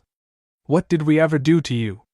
She yelled / demanded as the sand rippled around her, getting a raised eyebrow from Naruto. Nothing, but when I see a person being outnumbered and cornered with no way, I can't help but intervene. Anyways, we're wasting time and I'm afraid I don't have the time to play with you. Not that I wouldn't mind, because who would not enjoy the company of such a strong, beautiful woman like yourself? He said in a teasing manner. Toph blushed a little from the compliment, but then smirked and regained her as she entered her signature earthbending stance. Bring it on! I'm Toph Beifong, the greatest earthbender to ever live, and I've beaten guys who are all talk and no walk just like you, she declared, until she felt a little unnerved when he started chuckling. I admire your passion, Toph, but unfortunately for you, he vanished and appeared behind Toph with his back turned to her. I am on a whole different level than those you have faced. Her eyes widened when she heard his voice behind her. When did he? Futon, Jirayashi, wind release, gale palm. Toph was sent flying by a powerful gust of wind. Naruto released from his palm when he spun around and swung his arm forward in a palm strike to her back. She hit the sand hard and her form slides across the dunes and stops for a second. Naruto smirks as Toph gets up with a surprised look on her face despite having the wind knocked out of her for a few seconds. Why, you can airbend? But how? Only Twinkle Toes could do that, she questioned. The clone snorts a little from the nickname Toph gave to Aang but kept a straight face. I am the sage of the 6 paths and master of the elements, and the cue ball's skill of the wind pales in comparison to mine. With that, he dashes towards Toph, who was scowling due to having some difficulty sensing his movements in the sand, since it was less durable than earth and could only feel tiny bursts of seismic movement. Appa suddenly landed in between her and the clone, who skids to a halt but didn't get a chance to react due to the beast spinning around and swinging its flat tail downwards, slamming it into the sand and sending a strong blast of air at Naruto. It sent him flying backwards and crashes into the sand, closing the distance between him and the blind earth bender. Thanks for the save, buddy. Toph thanked and got a grunt from Appa. Naruto regains his composure and glares at the beast. So you want to play as well? His question was answered by Appa snorting and charging at the clone. If that's the case, then I have the perfect playmate for you.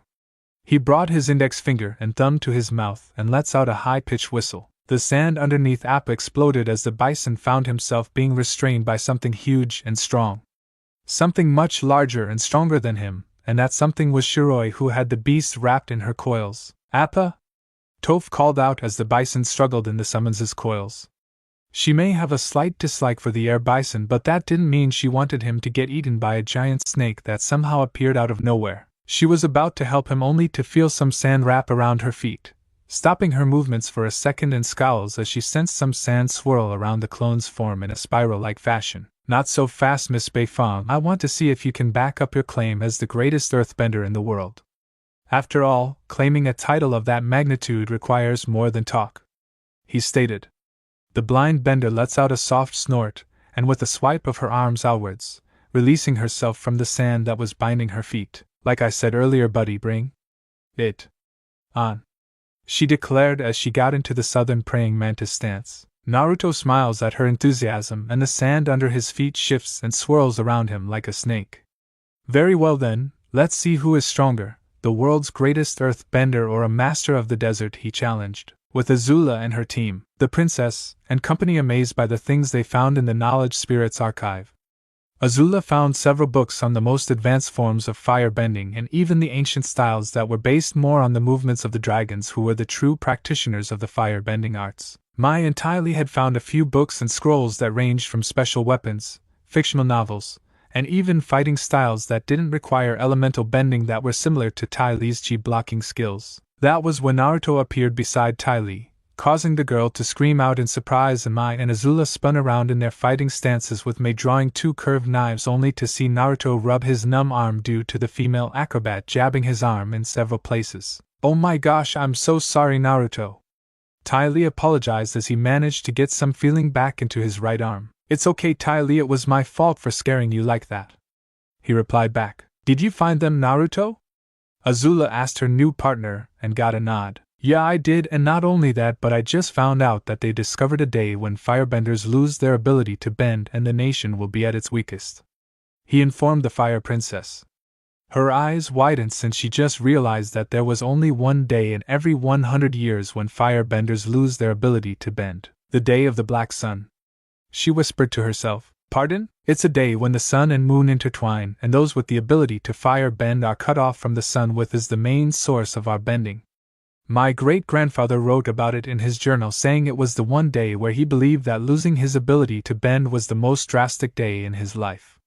Azula explained, "And if they were to invade your homeland on that day, the firebenders won't be the only ones in danger. The civilians will suffer as well, since those who will attack will more than likely want to gain their retribution through them after losing their loved ones, and that is what worries me the most," Naruto informed. Azula noted his serious expression and nodded in agreement. "So what do you propose we do?" she suggested. "Right now gather whatever scrolls and books you've wanted to take, and then we'll greet the cube ball and his friends. I want to personally see if this boy is what he claims to be in terms of being a master of the elements." Naruto answered, "So you're gonna fight the Avatar and measure his current level of strength? You don't think he'll be much of a challenge to you?" Azula asked the blonde sage. "A challenge? I wouldn't consider him to be a decent warm-up after that fight in that abandoned village, but one can never be too careful," Naruto answered.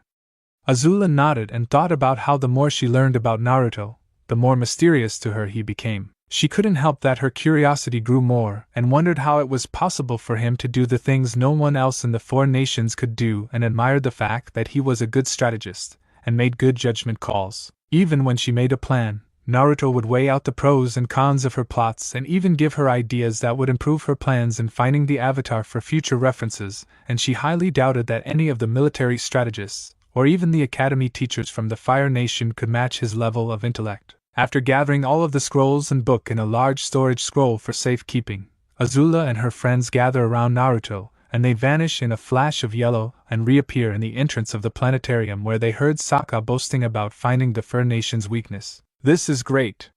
We finally found the Fire Nation's weakness. With the solar eclipse appearing in the middle of the summer, the firebenders will be helpless, and we can finally defeat the Fire Lord and pay those monsters back for what they did to us," Sokka declared with a victorious smirk on his face until a shadow hovered over the gang. They turned around and their eyes widened when they saw Wan Shirtong staring down at them, and from the expression in his eyes he wasn't happy at all. "You humans are so predictable and are also terrible liars," the owl stated, and glared at Sokka's paling form. "I take your word to heart when you said you wouldn't abuse my knowledge for violence, especially you, Avatar," the giant owl said with disdain in his voice. "Please, Great Spirit, you have to understand we are doing this in the name of justice, and to save the ones we love. This information will keep the rest of the innocent from being hurt." Aang tried to reason, but Wan Shirtong wasn't hearing any of their excuses and glared darkly at the Avatar. "Your justice is nothing more than a suppression of revenge, and now I must do what I have to do, protect what I love, and unleash my form of justice, which includes ending your traitorous lives," he said while he spread his wings and prepared to attack. "Hold on, Wan Shirtong." Everyone turned their attention to the approaching forms of Naruto along with Azula, Mai, and Tai Li. Much to the group's shock and fear, "Allow me to deal with them in your stead, since you shouldn't have to stain their traitorous blood on your talons." The owl's eyes softened somewhat from Naruto's appearance, but still the fury he expressed for the Avatar and his friends were still there. "Thank you, Naruto, but my honor demands retribution for their actions against me, but you and your friends have proven that you are bound to your words and have not deceived me in any way." Sokka noticed Naruto and his eyes bug out. "You!" he cried out, pointing an accusing finger at Naruto, who didn't look the least impressed. "Yes, me, for a self-proclaimed warrior you aren't that bright," Naruto remarked, getting a peeved look from the teenager. Aang and Katara couldn't help but snicker at the jab, while Azula and her friends chuckle. Sokka glared at his sister and friend, with his sister looking away and Aang giving him an apologizing look. "Sorry, Sokka, but he did get you with that." Sokka said nothing and looks back at the owl. "Please, Great Spirit, you have to listen to me. That guy before you is working with the Fire Nation, the people who not only started this war but also burned a portion of your library," he said, but cringes when the owl's glare intensifies, especially when he tried to point the blame at his new friends. "I know who they are, but unlike you who are looking for a means for war, they came here only seeking knowledge and nothing more. This agent, as call him, swore an oath not to break my trust, and even forfeited his life should they betray me." Aang and the others were surprised and worried because they realized that they were in big trouble, and it was only getting worse. Wan Shirtong turned to Naruto. Naruto, since they have attacked your honor in spite of their own deception, I will allow you to deal with them as you deem fit. He offered before flapping up once and landing on top of a large bookshelf. As Naruto set his gaze on the trio, Azula decided to speak up. So you all were planning on invading my homeland on the day of the eclipse, huh? Well, it would have worked if the water peasant hadn't blurted out in the open. She stated and smirked when Sokka paled at the realization. Indeed, but what can you expect from a wannabe warrior? Naruto replied while Sokka fumed at the insult to being a warrior but was ignored as Naruto set his sight on the 13-year-old monk, and from his facial expression he didn't look the least impressed. So you're the Avatar? The Messiah of the people, master of the elements, and the only being on this planet the Fire Lord fears. He narrows his eyes at Aang, who was looking a little unnerved. I have to say I am not impressed. Hey, you better watch what you say, buddy, because Aang is more powerful than you can ever imagine. Sokka says, only for Naruto to give him a look of annoyance. I was talking to the kid with the arrow on his forehead, not some warrior wannabe who got knocked out by his own weapon. That right there caused Sokka to remain shocked and silent. I mean, really, that was just plain pathetic. I'm willing to bet that you're the village idiot, Naruto stated with a smirk on his face, infuriating Sokka, but then tapped his chin a couple of times. Actually no, because even a village idiot would know better than to throw a projectile at an assassin who can kill him without batting an eyelash, so you must be retarded. Now Sokka's face was red and steam escaped from his ears while Katara, Azula, Ty Lee, and Mai had to hold in their laugh. Enough! Who are you and why are you with Azula? Aang asked/demanded. Naruto, however, scoffed at the kid's demand and folded his arms. I have no reason to explain myself, especially to a child, Naruto retorted. Aang narrowed his eyes and was about to say something, but Naruto suddenly appeared in front of Aang, surprising the monk at his speed. Before he could say anything, Naruto delivers a kick into his chest and sent him flying backwards and crashing into the wall of the planetarium. The wall shook slightly from the impact and strength behind Naruto's kick, and said Blonde looked impassive as he saw the boy's body slide down the small crater and onto the ground hard. Aang! Katara cried out and rushed to her friend's aid, as did Sokka. Wan Shirtong witnessed the move and was impressed at Naruto's level of speed and strength behind his physical attack, as were Mai and Ty Lee. Wow, he's fast, Ty Lee says, with Mai nodding in agreement, and strong. I'm just glad he's on our side, Mai commented. Aang, on the other hand, was in pain. Never in his life has he been hit like that. He could feel his bones rattle from the kick and was having a tough time breathing. Aang, are you okay? Katara asked as she tried to help him up, as did Sokka. He used his staff and staggers back to his feet, glaring weakly at Naruto, who still didn't look the least impressed. It would appear that your so-called power is highly exaggerated. Tell me, Aang, back when you and your friends had Azula cornered, what would you have done with her after she was captured and restrained? Naruto questioned. Aang, Katara, and Sokka were confused by the question, as were Azula, Mai and Ty Lee, wondering why he was asking the Avatar a question like that. We would have turned her into the Earth Kingdom as a prisoner. Why? Aang replied. A scowl formed on Naruto's face, and Aang for some reason shuddered at the fierce expression on the blonde's face, and unknowingly took a step back for some reason. So in other words, you would hand her over to people who despise the Fire Nation and leave her at the mercy of her interrogators. Are you as stupid as the wannabe warrior over here? He questioned. Aang was unaware of the cold tone in Naruto's voice and fumed at the insult. What's the big deal? It's not like anything bad would happen to her if she was thrown in jail. He shouted, only for Naruto to release a vast amount of killer intent around the room. Sokka and Katara shivered from the unknown feeling they were getting, but Aang was getting the worst of it, because for some reason when he looked into Naruto's eyes, he saw a visage of himself being stabbed through the heart by a single-edged blade and broke into a cold sweat. Don't you know anything about war, you foolish, ignorant child? Naruto growled out in a tone so vicious it unnerved everyone in the room. Ty Lee, however, lets out a shudder as she saw the dark expression on his face. Whoa, Naruto's aura just went dark all of a sudden, and it feels so scary, Ty Lee said to herself as she hugged herself. For once I have to agree, Mai said as she too felt something unsettling from Naruto, but to see the Avatar tremble before him must mean he's facing the worst of it. Azula was somewhat unnerved from the feeling she was getting, and it made her want to shiver uncontrollably until it suddenly faded and everyone managed to get their bearings back. Naruto calmed himself due to noticing that his murderous intent, while focused on Aang, did spread out and scare his teammates, so he settled down. Let me give a brief history in war, kid. When an enemy or ally is captured by the opposing side, after getting interrogated for information, they are, as you say, sent away to prison as POWs or prisoners of war, but not in the way you think they would. He noticed Aang was growing more confused and had to keep himself from rolling his eyes at the kid's lack of knowledge of the real world. What could be worse than jail?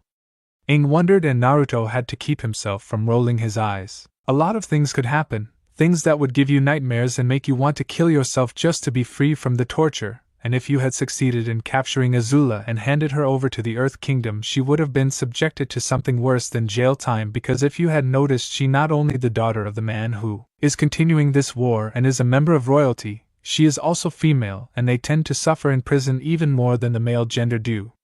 He glanced at Katara's form and noticed her eyes widened in horror. From your female friend's expression, she knows what I'm talking about. Aang glances at Katara only to see fear etched in her eyes and her body to tremble at what Naruto was implying. Katara, what is he talking about? He asked the female waterbender, but Naruto spoke up again. This is gonna be short and simple for even you to understand, monk. If your friend Katara was captured and sent off to a prison, she would have been subjected to being raped on a daily basis by both male prisoners who haven't laid eyes on a female for Kami knows how long, or even by the guards for entertainment. Aang was horrified beyond belief at what he just said. Ty Lee covered her mouth as a gasp escaped, and Mai was just downright terrified. If that could happen to her, then what do you think Azula would be fated to in a prison full of people who'd want to get retributions for the wrongs her family committed? Azula looked away and closed her eyes in fear of being captured and going through something so horrendous if she was caught by the enemy. But that can't be true, they would never. Aang stammered out as he tried to deny the things Naruto said, only to be on the receiving end of a glare so fierce and dark, he almost lost all of his composure. Fool! Did spending the last 100 years in ice make you brain dead? He snapped, causing the young monk to flinch from the sharp tone in his voice. The world you live in is nothing but a fantasy. This is the real world, kid. In the real world things like that happen.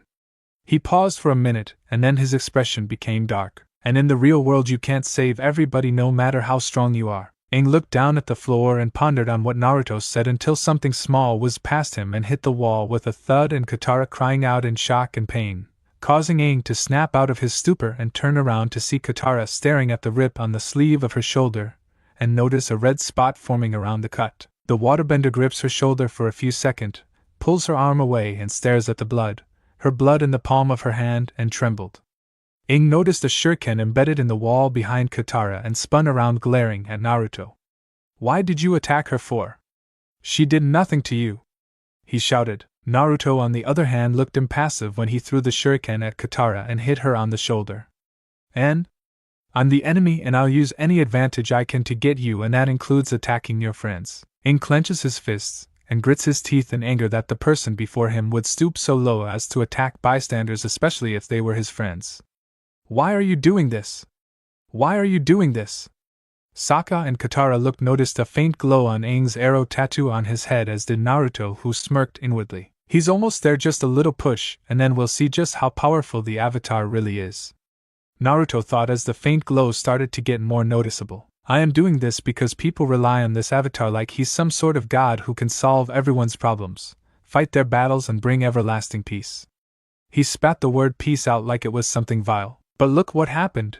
You ran away and remained hidden for the past 100 years while countless innocent people suffered from the destruction this war caused, while wondering where their savior was and why he hasn't done anything to end the war. Aang's shame and anger grew and was directing it at Naruto, whose verbal assault was working on triggering the Avatar state, and the blonde knew he was close to seeing this so-called power. To think the master of the four elements is nothing more than a weak, pathetic child who not only brought great shame to his predecessors but also allowed his own people to die, especially the one who was the closest thing he had to a parental figure.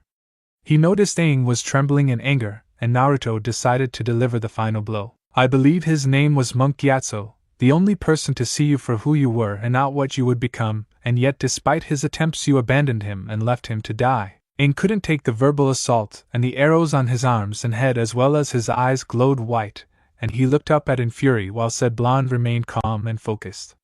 Katara and Sokka saw Aang go into the Avatar state, and looks of hope appeared in their eyes. Sokka grinned triumphantly. All right, the Avatar state. Now you're gonna get it, tough guy. Sokka declared, knowing Aang could easily take this guy down with only one attack. Naruto ignored him and kept his gaze on Aang. A powerful wind current blew around the library, and books and other objects were floating and twisting around the cyclone sphere Aang created. Naruto's hair and coat blew back from the powerful gusts, but his facial expression remained the same. Azula, Mai, and Ty Lee were protecting their faces from the debris flying past them, but they managed to look on in wonder of Aang's avatar state, having never seen it before, and watched as Naruto prepared to fight the avatar at his strongest, and show everyone what he was capable of. So this is the legendary avatar state I've heard so much about. This should be interesting. Naruto leaps back and starts to gather chakra around his form. Everyone watches as the energy shifts from blue to a gold color until a flash of light coated the entire area for a few seconds before dying down. The spectators as well as Avatar Aang were surprised to see Naruto's body shrouded in a golden aura that flowed off of him in a flame-like pattern, with a series of seals and designs that looked like spirals on his shoulder, torso, and hands. His first Biju Moto, tailed beast mode, light up the once darkened room, showing his new form. His eyes were no longer deep blue but were now golden colored, with a slit pupil in both of his ocular organs, and he looked back at the stunned avatar with a cold expression. Now let's see what you can do, boy, he challenged. Outside the tower, the wood clone weaved to the left and right as two blasts of sand that attempted to crush him under the weight before thrusting his hand forward and shoots a tendril at Toph, who brought her hands together and separates them, splitting the tendril in half, shaping it into a spiked mace, and throws it back. Another tendril rose beside Naruto and slices the elemental crafted weapon in half. He had to admit that despite being a clone, he was actually impressed by Toph's battle prowess, and how she easily managed to learn how to fight in the sand in a little amount of time, even though she was still at an advantage of only being able to mainly counterattack, defend, or evade his move due to her form of seeing, and could only sense small bursts of seismic waves in the sand. He leaps up into the air and a floating platform of sand forms under him and he lands on it. He watches Toph frown and try to search for him before sensing the energy source of his creator and the avatar. So boss is using that form to face the avatar in his new state, he said to himself before turning to Toph and speaks out. I have to say, Toph, for someone so beautiful you are indeed a gifted and powerful earthbender, despite being blind. See, Naruto commended to the blonde her. A tint of pink formed on her cheeks when he complimented her on her strength but regained her composure. Thanks, you're not bad either despite being from the Fire Nation. Even though the fight was one-sided, he was impressed with how long she was able to last, and could sense that she didn't have enough strength left to fight as she was losing stamina fast. Either way, it was fun fighting you, but I have to put an end of this. As he floated on the sand platform. Ryusa Bakuryu, quicksand waterfall flow, see. Naruto raises his hands into the air, causing the desert dunes around him to rumble and quake. Toph's eyes widened as she sensed the grained earth shift around the area and inwardly admit that he really was a master of the desert. Her eyes widened in horror as she sensed a massive wave of sand behind her and turned around. Ah crap, that's enough to bury the tower and I can't let that happen. She gets into a horse stance and squeezes her fists as she attempts to summon a vast amount of sand herself. With a battle cry, she throws her hands up into the air, causing a large wall of sand to rise around her and spread outwards. The sand tsunami crashed against the wall of sand, resulting in sonic boom to echo around the dry terrain. Toph grits her teeth from the strain behind Naruto's attack and is pushed back from the sheer weight. Beads of sweat trickle down face as she struggled to keep the barrier from crushing her and the tower. As the titanic clash occurred, Toph rears back a little, bringing her foot, and with one final battle cry stomps her foot on the ground and thrusts her hands forward, causing both her wall and Naruto's technique to explode and sent sand everywhere. Toph fell on her knees and panted heavily as the move took a great toll on her body, and she losing consciousness. I'm sorry, Appa, please be alright, she said before collapsing and falling face first into the sand. See, Naruto hops off the platform and descends to the ground but lands softly on the sand next to the blind bender. He couldn't help but be impressed by her last move before scooping her up in his arms in a bridal fashion, walks towards the tower, and he sets her down against the wall until her heard Appa. He turned around to see the air bison managed to get free from Shiroi's coils but was now being ensnared in ropes by sandbenders and was struggling to free himself. The white snake, however, managed to evade capture by either crushing several of them with her tail and ate a few of the desert bandits. They were about to use their sand bending to restrain her until they were knocked away by a large sand tendril. The bandits turned around and saw Naruto was responsible for the attack and were about to return the favor, but the sage gathers a vast amount of sand that shifts and shapes into the head of Shikaku, who opens its maw and releases a devastating roar. The bandits stop in their tracks as the newcomer created the sand demon and decided to cut their losses and took the bison, using their sand gliders to sail across the desert. Later, Shiroi-san. See, Naruto say to the serpent, who nods and disperses in a puff of smoke, returning to her realm while the clone turns to wood and dissolves. Back in the library, the battle between the Avatar and Rikudo Sennin was pretty much one-sided, with Naruto having the advantage. Naruto was easily evading a series of air blasts that missed him and destroyed most of the bookshelves and walls of the building. Just as he evaded another blast and landed onto a bookshelf, he froze due to gaining the memories the Moku Bunshin he had fight Toph and cursed as he was hit by a powerful air blast that sends him skidding backwards and stops before he nearly falls over the edge. Sokka whoops in joy as he saw the blonde get hit by one of the air blasts. "Alright, nice shot, Aang." Sokka cheered and grinned arrogantly at Azula and her friends. "Looks like your friend isn't gonna last long, ladies." He mocked, but they ignored him and continued to watch the fight. Naruto vanished in a flash of yellow as an air wave destroyed another section of the library. "Not bad, kid, but your control needs work." He inhales some air into his mouth, and his chest expands as he adds a large amount of wind chakra into his lungs. Futon, Mugen de Tapa, wind release, infinite great breakthrough. He releases a powerful wind blast that heads straight for Avatar Aang, who increases the size of his wind barrier, but the force from the attack was so great that it sends him sailing backwards. "Aang!" Katara cried out as she saw the last hope of the world crash into the pillar that was collapsing, and while Naruto stood in his spot with his arms folded, sporting a bored expression on his face. No, the boy wasn't dead due to sensing his negative emotions. "Get up, boy, I know that attack didn't finish you of yet." He calls out, and his answer was a giant fireball erupting from the pillar and expanding as it sailed across the room and towards Naruto. He sighs in annoyance of the straightforward attack and rears his head back. "Suetun, Sujin Hiki, water release, water wall." He expels a large quantity of water from his mouth and rises in front of him.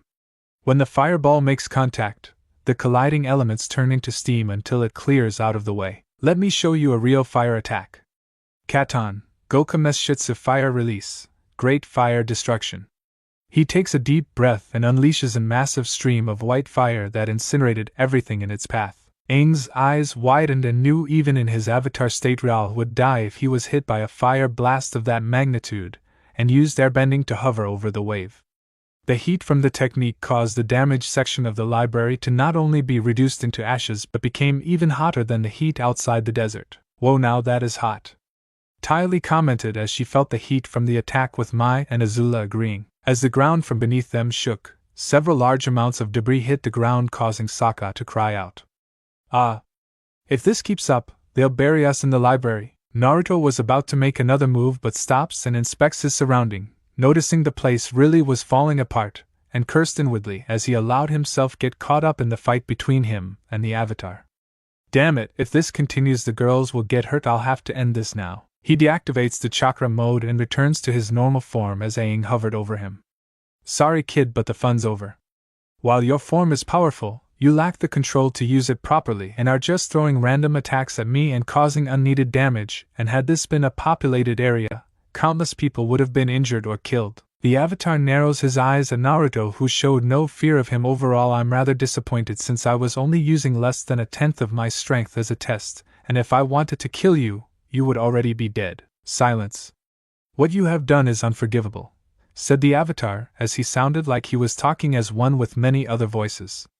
"You side with the Fire Lord, whose family has caused nothing but imbalance in this world, and now you will pay with your life." The girl's eyes widened in horror when the boy stated that he would kill Naruto, and were about to tell him to run but stopped when they saw Naruto remain calm and just stood there, not the least bit affected by the threat of the monk threatening to kill him, and scoffs. "Spare me the death threats, kid, unless you've got the power to back them up," and unfortunately for you, he activates the Rinnegan, brings his right arm up, and aims his palm at the monk. "You don't, Shinra Tensei, heavenly subjugation of the omnipresent god." The Avatar didn't get the chance to strike due to being hit by the powerful invisible force and went sailing across the room like a bullet, crashing through several bookcases and hitting a wall hard enough to knock him out of the avatar state and render him unconscious. Katara and Sokka quickly ran to the location Aang landed in while Naruto shook his head in disappointment. Unknowingly, a large piece of ceiling cracked around until it was loose and fell down to where Azula, Mai, and Ty Lee were. A small piece of rubble landed beside Ty Lee, who noticed it and looks up, only to scream as the large piece of debris descended. Azula looked up, as did Mai, and their eyes widened in fear, knowing that they couldn't outrun a piece of debris of that size. Naruto appears in front of them and brings his hand up, firing a small blast of gravity that reduces it into dust. "Are you girls all right?" he asked, and his answer was Ty Lee glomping him, and almost made him lose his footing. "Yeah, we're good." Mai complied as she dusted off her clothes, but sweat dropped when she saw Ty Lee rub her head against his chest with her arms around his waist, and it grew when she saw Azula's brow twitch at the affection the acrobat was showing to the blushing blonde. "Ty Lee, since we're fine, would you be so kind as to let Naruto go and go search for the exit?" she asked sweetly, but Naruto knew that from the strain it wasn't a sweet gesture in any form and detected a small hint of jealousy in the princess's voice. Ty Lee was unaware but lets Naruto go and nods happily before cartwheeling away. Okay, he looked around to see the Avatar and his friends gone and sensed them outside of the tower. "Looks like they got away from us," Azula states, and Naruto nods. "Yes, sorry about that, Haim. I got too caught up in the fight and endangered you three." He apologized, but Azula shrugs it off and pats him on the shoulder. "It's alright, Naruto will get them next time, but for now we'll head back to the entourage and rest for a bit," she assured the blonde ninja, and for some reason she looked a bit sheepish. "And for what it's worth, I'm glad you're not hurt, and the fight was pretty amazing." Naruto smiled as she looked away with a blush forming on her face. "Yeah, Naruto, you actually worried us for a while there, but it's good to see no harm come to you," Mai admitted with her arms folded, only to be on the receiving end of a one-armed hug by a grinning Naruto. "Aw, Mai-chan, I didn't know you were worried about little ol' me. I feel so special knowing you cared," he teased with a fox-like grin on his face while the knife-thrower blushed and averted her gaze from his but was secretly enjoying the hug, not that she'd admit it out loud. "Wait, where is our large feathered friend? I hope he didn't get caught in the attacks?" Sedal descended towards them and landed on the ground, folding his wings in place, and while he was a little ruffled, he was not harmed in the least. "Fear not, I am okay." Naruto was about to speak up until a pink blur aka Ty Lee landed behind Azula.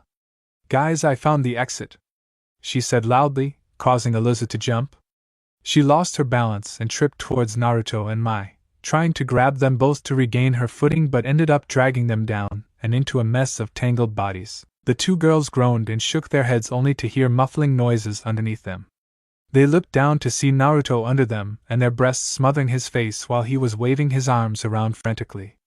Their faces turned scarlet, and he instantly jumped off the blonde, who sat up gasping for air. "Oh Cammy, I thought I was gonna die," he cried as he regained some color back on his face until he had his sight on Azula and Mai, who had their backs turned to him, scarlet-faced and covering their chests with their arms.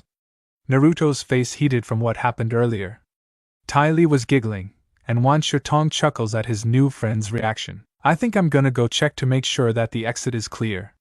Oh, and sorry about the damage to the library. It's alright, most of the things in those sectors were greatly worn out, and my servants will fix the place up. Now if you'll excuse me, I have a book to get back to reading." When he vanished into the shadows, Naruto's brow twitched when he heard the spirit giggle perversely and muttered, "Arrow spirit. Ty Lee, come on, we're gonna check to see if the coast is clear." She nodded happily and joined with Naruto, leaving Azula and Mai by themselves. "Mai, yes? When we get back to the entourage, remind me to kill Ty Lee and fry Naruto with a blast of lightning," she informed her friend. "Sure, just remind me to turn her into a pin cushion and use Naruto for target practice once you're done with them," Mai says. "Agreed, Toph, happy face, and I will do some reconfiguring in the later chapters. Disclaimer: I don't own anything affiliated with ATLA or Naruto except for the weapons, jutsu, bloodlines, characters I created." Chapter 3: The Earth Queen and Bounty Hunter. Naruto and Ty Lee were getting close to finding the tower they entered through to get in the library, only to stop and feel a slight shiver go up their spine. "Naruto, I just got this weird vibe, and it's not a good one because for some reason I'm afraid Mai and Azula will do something to us when we get back," she said with the blonde sage nodding in agreement. "Same here, Tai-chan, but I think I'm gonna get the worst of it," he replied back before continuing forward with the female acrobat following him. After a few minutes of searching, Naruto and Ty Lee have finally found the way out of the library. See? I found it, Naruto, Ty Lee says, pointing towards the window where they had entered through, and smiled brightly. Naruto smiled back in approval and at Ty Lee's bubbly enthusiasm. Yes, I can see that. Good job, Ty Lee. She blushed a little from the compliment he gave her, and realized that the exit was very high. She may be an accomplished acrobat, but to scale something that high would be difficult even for her. The only problem is, how do we get up there? Any idea, Naruto? Ty Lee asked, unaware of the smile forming on his face until she found herself getting scooped up in his arms and held in bridal fashion. Eek. Naruto, what are you? She didn't get to finish her sentence due to Naruto leaping extremely high into the air and, much to her surprise and shock, was clinging to the wall via his feet before hopping off and jumping even higher, continuing to hop left and right simultaneously. To say Ty Lee was shocked was an understatement.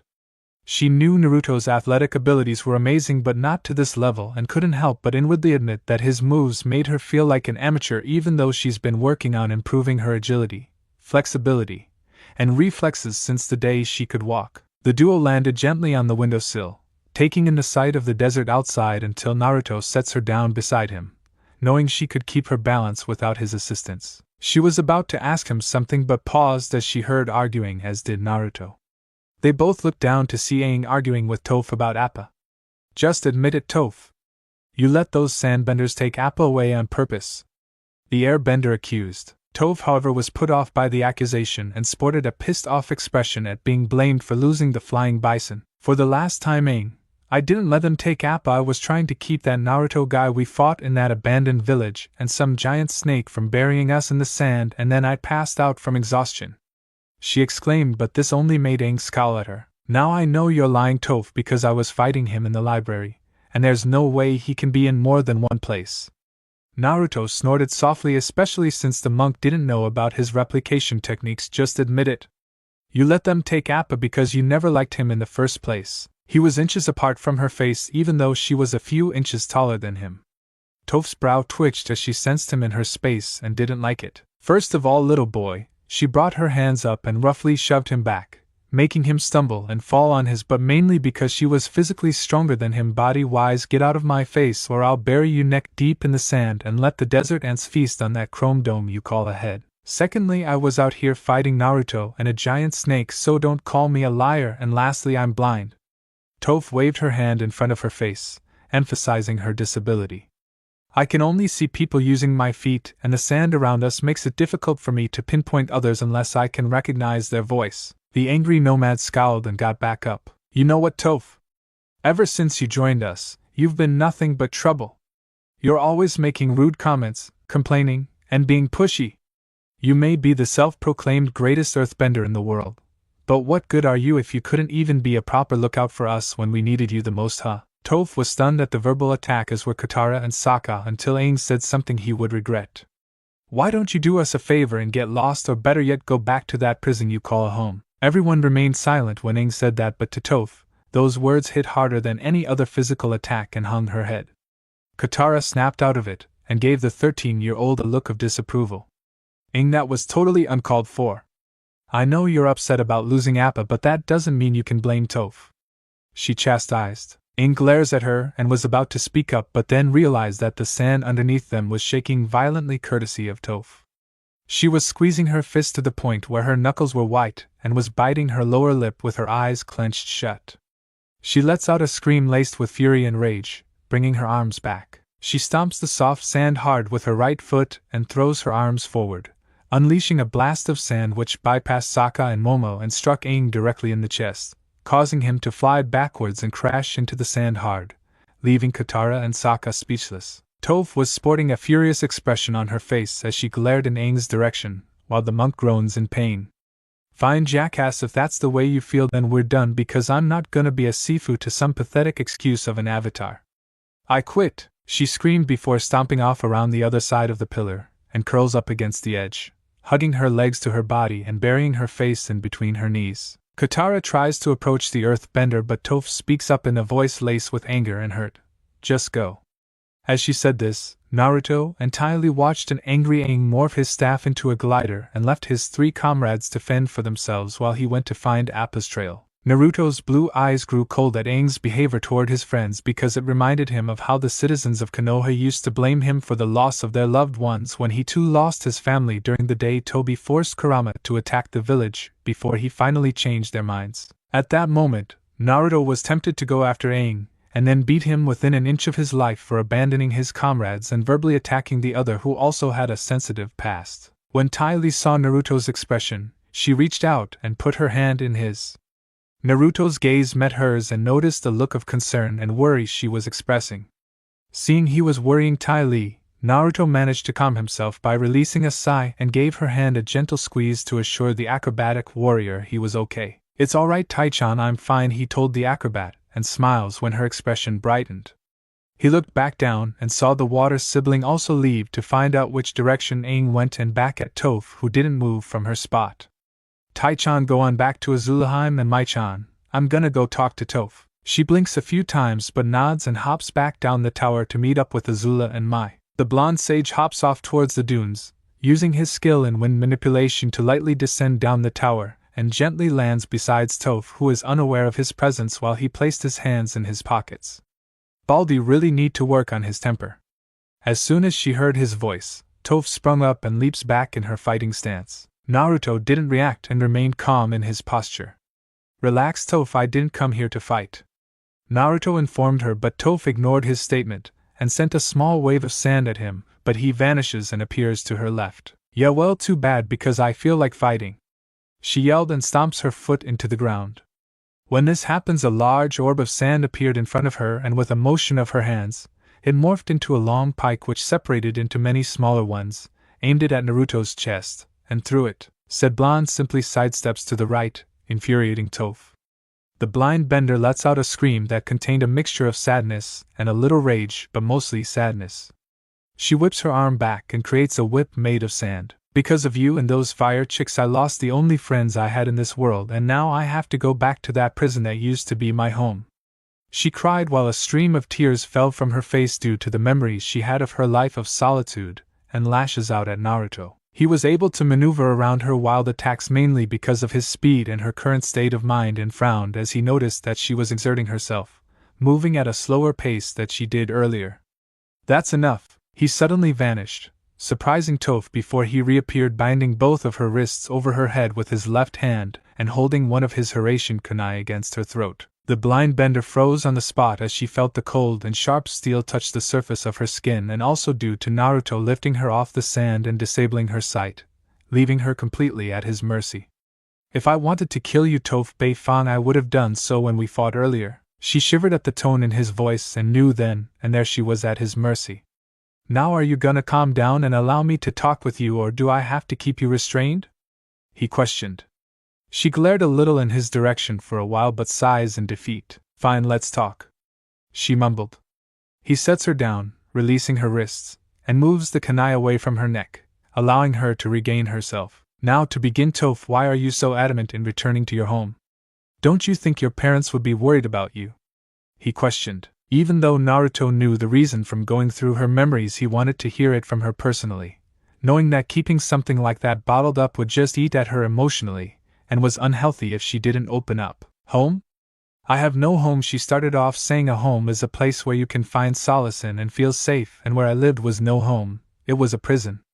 And as for my parents, they cared more about their reputation as a rich and noble family than they did me, and shut me off from the outside world, and I hated it," she said as she scowled at the memories of them, keeping her in solitude, believing that the world would not accept a person with her condition.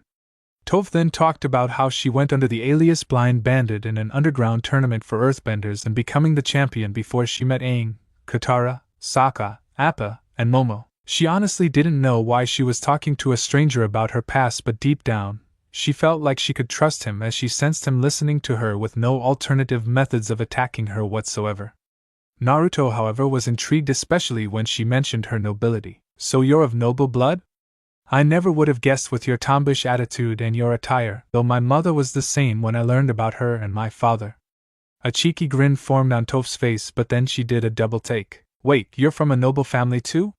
But what nation are you from? Because I've never seen anyone use more than one element, and I always thought only the Avatar could pull that off," she wondered. "Because I'm not from around these parts," I came from a world where there were 5 elemental nations where the people there could use more than a single element, but we didn't bend them in a manner you and the others do. Most of us are trained to be shinobi, which I guess are the equivalent to benders, and there are some who train to be samurai, warriors who can use the same energy we shinobi use but to a lesser extent, while the rest are like the warriors and ordinary citizens who tried to live life as best they can. Naruto explained to the blind bender. Toph paused and looked at him for a while before raising an eyebrow. You're not lying. I can tell when a person lies due to how irregular their heartbeat gets and when certain muscles tense up. I'm practically a living lie detector, she explained. That's an interesting ability to have, Naruto commented, getting a smile from Toph, who appeared to be growing out of her depression. Though I have to ask you this, Toph, what do you plan on doing after this war is over and peace comes? Go home to that prison you call a home? His question made her flinch and shook her head defiantly. No way, I'll never go back to that place. Never. I will not be a prisoner in that hellhole ever again, she declared with a fierce expression on her face. Well, it is not like you can stay with your friends forever, Toph, Naruto stated as he approached Toph, who looked a bit depressed, knowing what he was saying was right. Once your journey ends, where do you plan to go from there? What do you plan on doing in the future?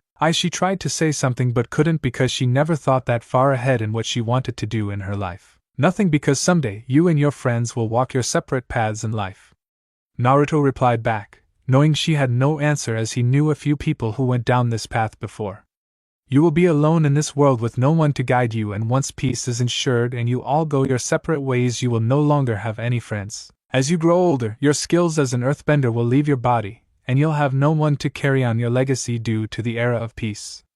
Your title as the greatest earthbender will be nothing but memory to everyone until they eventually forget about you and your accomplishments, Toph said, and hung her head while fresh tear took form and fell down her cheeks, clenching her fists at the heartbreaking truth Naruto was telling her, where she would once again be all alone in this world with no friends or family. Said blonde reaches out and gently brushes her tears away, surprising the blind bender at his action, wondering why he was trying to comfort her. Toph, I want to make you an offer.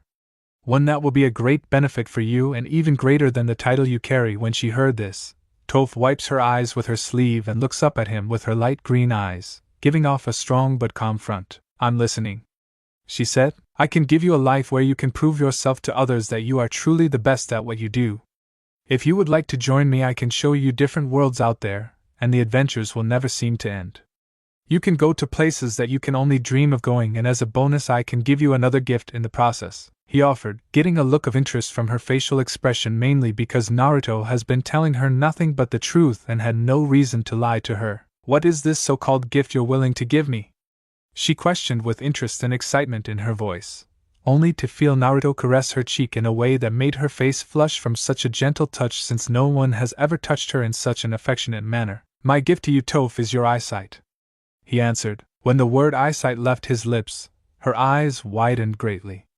An offer like this was astounding to her, mainly because a long time ago, it was her dream to not only see the world but the different colors, people, animals, and other things that existed around her instead of feeling for it with her hands and feet. As she pondered on this, Toph realized something had to be up with what he was offering her and took a step back.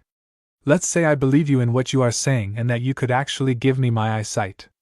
I want to know what you want in return for such an offer, she questioned. Naruto simply chuckles and shakes his head. Honestly, Toph, I don't really want anything from you except maybe the pleasure of your company, and even if you don't want to join me, I'll give you the ability to see the world around you, he answered. Toph raised a brow and tilted her head a little, which in Naruto's opinion made her look cute. So you're willing to give me my eyesight with no strings attached whatsoever? I give you my word, Toph, I will give you the ability to see whether you join me or not, Naruto promised the blind bender. I'll let you think about this for a while, since I know it is rather shocking that a stranger would offer you something not even the Avatar could give you. He leans forward and gently kisses her on the forehead, again getting a pretty blush from her. No one knew it, but due to Toph's enhanced senses being higher than a normal person's, she possessed a very sensitive sense of touch which heightened the experiences of contact she was given, especially from Naruto's affectionate gesture. Now the last thing I want you to do is hold your right arm out. I want to give you something else. Toph nods and holds her arm out while Naruto pulled out a small bottle of ink and an ink push. He dips the tip into the ink bottle and proceeds to draw the Horatian seal across her arm. Once it was completed, it glows white for a few seconds and crawls up her shoulder so that it wouldn't be recognized. Hey, what did you do to my arm? Toph asked, due to the tingling feeling she got from Naruto drawing the seal on her. Naruto chuckled since Toph looked rather cute when she was confused. I placed a seal on you that will allow me to teleport to its location instantly, so if you ever get into any trouble or just want to talk, then just focus a little or speak my name, though I would suggest you get away from your friends when you do, and if they ask about it, just say it's a tattoo. Toph grinned a little at the mention of the tattoo. She thought about getting one once to spite her parents but never went through with it. Naruto smiled as he sensed her mood and pulls out a pouch full of water, placing it in her hands.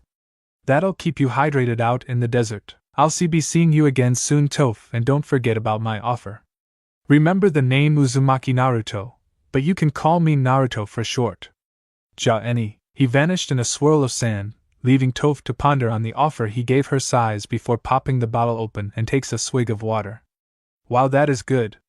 Well, I'd better go find Twinkle Toes and his posse before they keel over in this desert. She taps her foot on the ground, releasing a series of vibrating ripples into the sand, concentrating on any opposite vibrations her seismic sense touched, and smiles. There they are. With that, she stomps her foot on the ground and brings her arms up, causing the sand to rise under her, and thrusts her arms back, propelling herself forward while surfing on the soft substance, letting out a whoop of excitement. Time skip. 1 month later, Earth Kingdom Forest. It had been a month since Naruto and Team Azula's trip into the Shirwang Desert. After they had returned to the Azula's entourage, they spent a while to relax after chasing the Avatar, Zuko, and Iroh. Right now, Ty Lee was currently arguing with Azula about taking a longer break, with Mai standing to the sides watching her acrobatic friend complain to their leader/friend. Naruto, however, was resting on a tree branch with his hands behind his head, chuckling at the sight of Azula shooting blue fire out of her nostrils from Ty Lee's whining, because it reminded him of how dragons behaved when they got upset. Come on, Azula, we've been tracking the Avatar for the past month nonstop, and Mai and I are tired. Can't we just take a week off hunting him and relax? She begged at the irritated princess. For the 8th time, Ty Lee, no. We have to stay on his trail and also look for Zuzu and Uncle, she said, hearing Naruto snicker at the pet name she gave her brother. But Azula, I'm dirty. I haven't eaten anything decent for a while, and my braid is frizzling up. She showed her friend her braided ponytail that had a decent amount of curled hair sticking out and looked unruly. Azula's brow twitched dangerously and looked ready to zap Ty Lee with a lightning bolt until Mai approached them both. I don't see what's the big deal in taking a week off, Azula. I mean, Naruto can practically track the cue ball down anytime he wants, and it would be great to relax for a while, she said while inspecting Ty Lee's ruined braid. Not only that, but as the leader of the team, you need to be in top shape, and doing a little downtime will put less stress on your mind and body.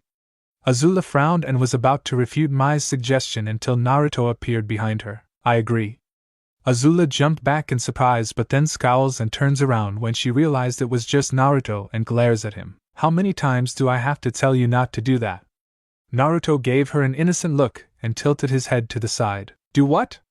He asked innocently, causing a vein to throb from her head while her eye twitched in annoyance before huffing and folding her arms, which made Mai and Ty Lee giggle. I swear one of these days I'm gonna get you back for this, she swore while he chuckled. I love you too, Haim. Azula blushed slightly at the comment before Naruto gave his opinion on the situation. Now, Haim, I think we all deserve a little break. Like Mai-chan said, I can find Arrowhead at any time I want, so let's take this time to relax a little. The Fire Princess began to think about it, since she valued Naruto's opinion highly, knowing that he was skilled in tracking down targets and performing difficult objectives due to his vast field experience. Knowing that she was on the fence, Naruto decided to go in for the kill. He walks up behind her and placed his arms around her shoulders. Mai and Ty Lee knew what he was doing and hid their smiles as he rubbed her shoulders. Come on, Azulaheim, you need to learn to relax and take some time off.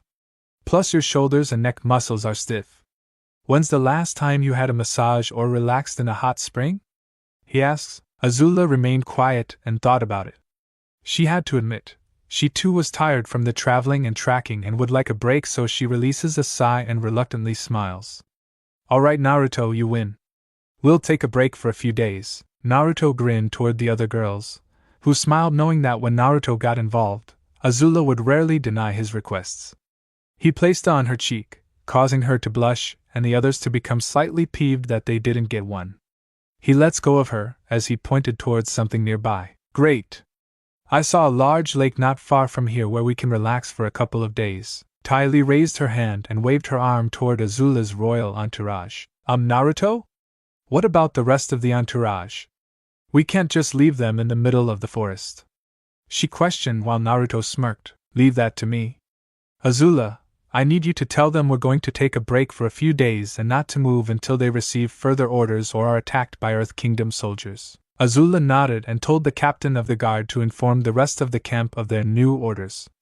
The relief in his voice was evident, as they could tell he and the rest of Azula's entourage were as tired as Team Azula was. After the orders were fully circulated around the camp, Naruto and the girls walked away about 50 meters from the camp before he pulled out a scroll that had a blueprint of the camp and some of the surrounding forest. Naruto had made the map using the info from his Kage Bunshins, who he usually sent ahead of them to scout out enemies and the Avatar. Naruto smirked at the girls' puzzled expressions.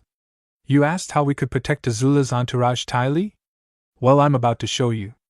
Naruto's hands blurred as he performed over 30 hand seals in less than the same amount of seconds, and claps his hands together. Kekamin Go Fujitsu, Hashiman Haijo, Barrier Gate 5 Seals Technique, Castle Closing 8 Gates. The scroll glowed as the ground started to rumble. Suddenly, a few feet away, a giant gate with a strange bird on top of it emerged from the ground. From their vantage point, they saw 4 more gates appear around the area. Then a massive green barrier formed a dome around the area within the gates, making the girls' eyes to widen in shock. What in the name of Agni is that? Azula was the first to ask as they gaze at the dome. Naruto, however, chuckles as he loved seeing the astonished looks on their faces whenever he did something that was not of this world. This, ladies, is a barrier which I created that will protect the camp from any form of attack and is very durable and capable of burning anything it comes in contact with. He makes an example by picking up a withered-up branch and tosses it at the dome's surface. When it makes contact, the object bursts into flames and is reduced to ashes, stunning the 3 girls. You could say it's another version of bending I learned when I trained with my godfather for the years. Ty Lee was the first to snap out of her state, and a wide grin forms on her face. That is awesome. Can we try it out on my next? She asked in a teasing tone. Mai pales and gives Ty Lee a death glare, slowly pulling one of her knives from her sleeve and brings it back. Just as she was about to chuck at the acrobat, she paused and looks at her hand to see the knife gone. She looks around for any sign of it, and notices Naruto smiling and twirling her knife in his hand. How did you? She wondered because she didn't see him move from his spot. Another one of my mysterious skills, and also Mai-chan, it's impolite to throw knives at your friends, or attempting to fillet them just for teasing you, it isn't right. He chastised, wagging his finger in a playful manner. Mai looked miffed and folds her arms, turning her head away from him while Ty Lee giggles. And Tai-chan, it's not polite to offer your friends as test subject over something so dangerous. He gave her a mocking glare that made her look bashful and pouted cutely. I'm sorry. She apologized. Azula, however, was covering her mouth with her hand, giggling at seeing Naruto scold Mai and Ty Lee like they were academy students, but knew he was just teasing them, but then realized something. As amusing as this is, Naruto, how do we get out things from the camp with this barrier in the way? She questioned. Naruto? What are me and the girls supposed to wear when we're relaxing at the lake? Our spare clothes are at camp. Naruto paused and looked at the girls. Silence filled the area for a while until he rubbed the back of his head. Oops. I forgot about that. Sorry. Naruto apologized before pulling out a bunch of sealed tags and handed each of them to Azula and her friends. These tags will allow you to pass through the barrier unharmed, so don't lose them. I already gave some to the captain to give to the members of the camp and warned him of the dangers should anyone try to leave the camp boundaries without the tags. Azula smirked as placed her arms on her hips. Looks like even the genius can make a simple mistake. She teased smugly. Naruto, however, glared playfully at her insult and decided to even the odds. You do realize I can take those tags back and force you and the others to, you 3 would have to swim in your underwear, right? An evil smile appeared on his face when their faces glowed red. And being from a family of nobility, you wouldn't want to have to do that in front of me now, would you, princess? Azula gave Naruto a glare that usually sent admirals and generals running away from her in fear of facing her wrath, but Naruto just crossed his arms and smirked triumphantly at her. Azula, seeing that her infamous death glare wasn't working, turned around and stormed off to get her spare clothes from the camp. You may have won the battle, Naruto, but the war is far from over," she declared, and swore to get him back if it was the last thing she did. He looked at Mai and Ty Lee and gave them a victory sign as he grinned. "She's going to kill you one of these days, you know that, right?" Mai questioned in an amused tone, and a small smile on her lips while Naruto's grin grew. "No, she wouldn't do that to me. Azula loves me, but doesn't like to show it in front of others." Mai rolled her eyes at him before heading after Azula, with Ty Lee following behind her. "Fine, it's your funeral.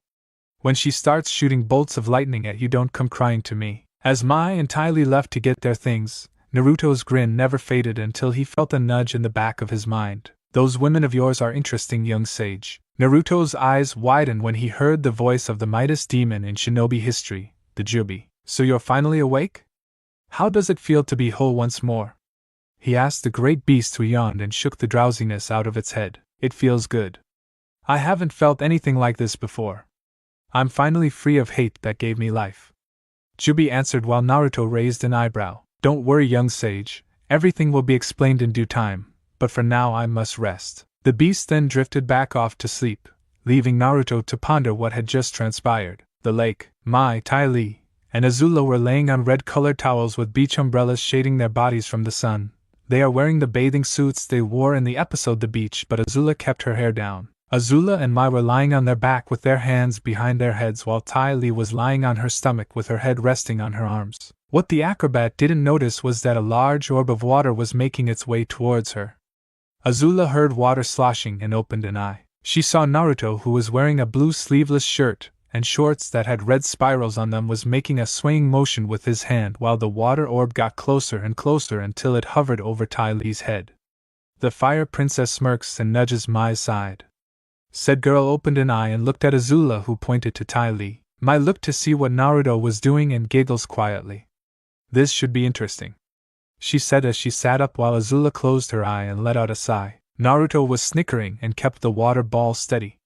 "Rise and shine, Taichan," he said as he released his hold on the orb. Splash! It dropped and soaked Ty Lee's body, and it caused her to jump up and cry out in surprise.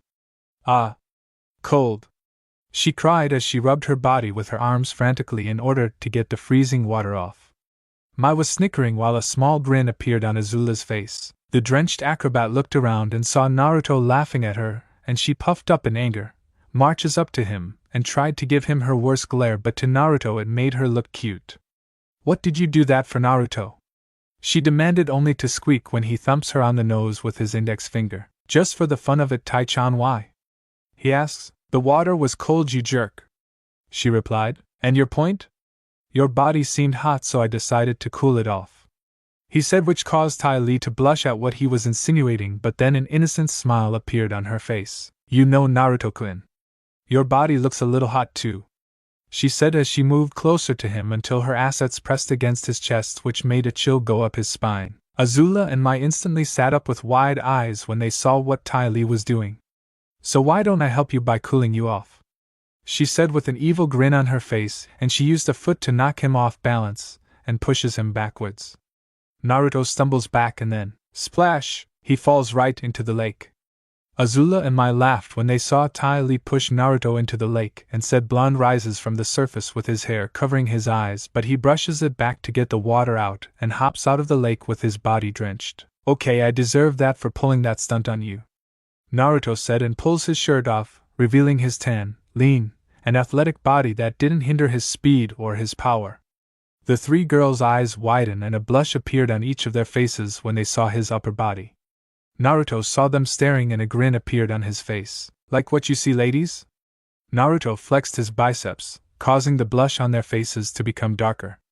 Azula and Mai turned their faces away from Naruto, while Ty Lee kept staring at him with a hungry look in her eyes. "Whoa, so hot," Ty Lee muttered while Naruto chuckled. "Hey Taichan, you're drooling," he said. The acrobat snapped out of her stupor and covered her mouth. "Anyways, are you three enjoying your relaxing day?" Naruto asks, and the three nodded. "Good, cause I want to let you three know that I'm gonna be gone for the next couple of days," he said. "What? Why, Naruto, I thought you were gonna relax with us," Azula asks with a look of disappointment on her face. "If it's because I pushed you in the lake, then I'm sorry. Please don't leave," Ty Lee begged, pouting and making her brown eyes grow. Naruto cringed at the way she was looking at him but regained his composure and pats her on the shoulder. Relax, Tai-chan, I'm not gonna be gone that long. I'm just gonna check out some of the villages that are nearby, he said.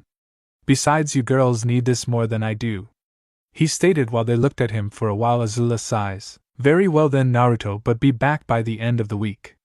Naruto nods and shins away while the girls remained silent. Well then, let's enjoy the next couple of days, ladies, Azula said, lying on her back, as did Mai, while Ty Lee pouted and mumbled about missing the crazy blonde, making the two snicker and shake their heads in amusement. Oh, stop crying, Ty Lee, he'll be back by the end of the week, Mai informed the energetic girl. Yeah, but I won't get to see him shirtless when he gets back. I mean, did you not see the muscles that lined his body? It was like they were sculpted, especially those abs, and can you imagine what it would feel to be hugged by him?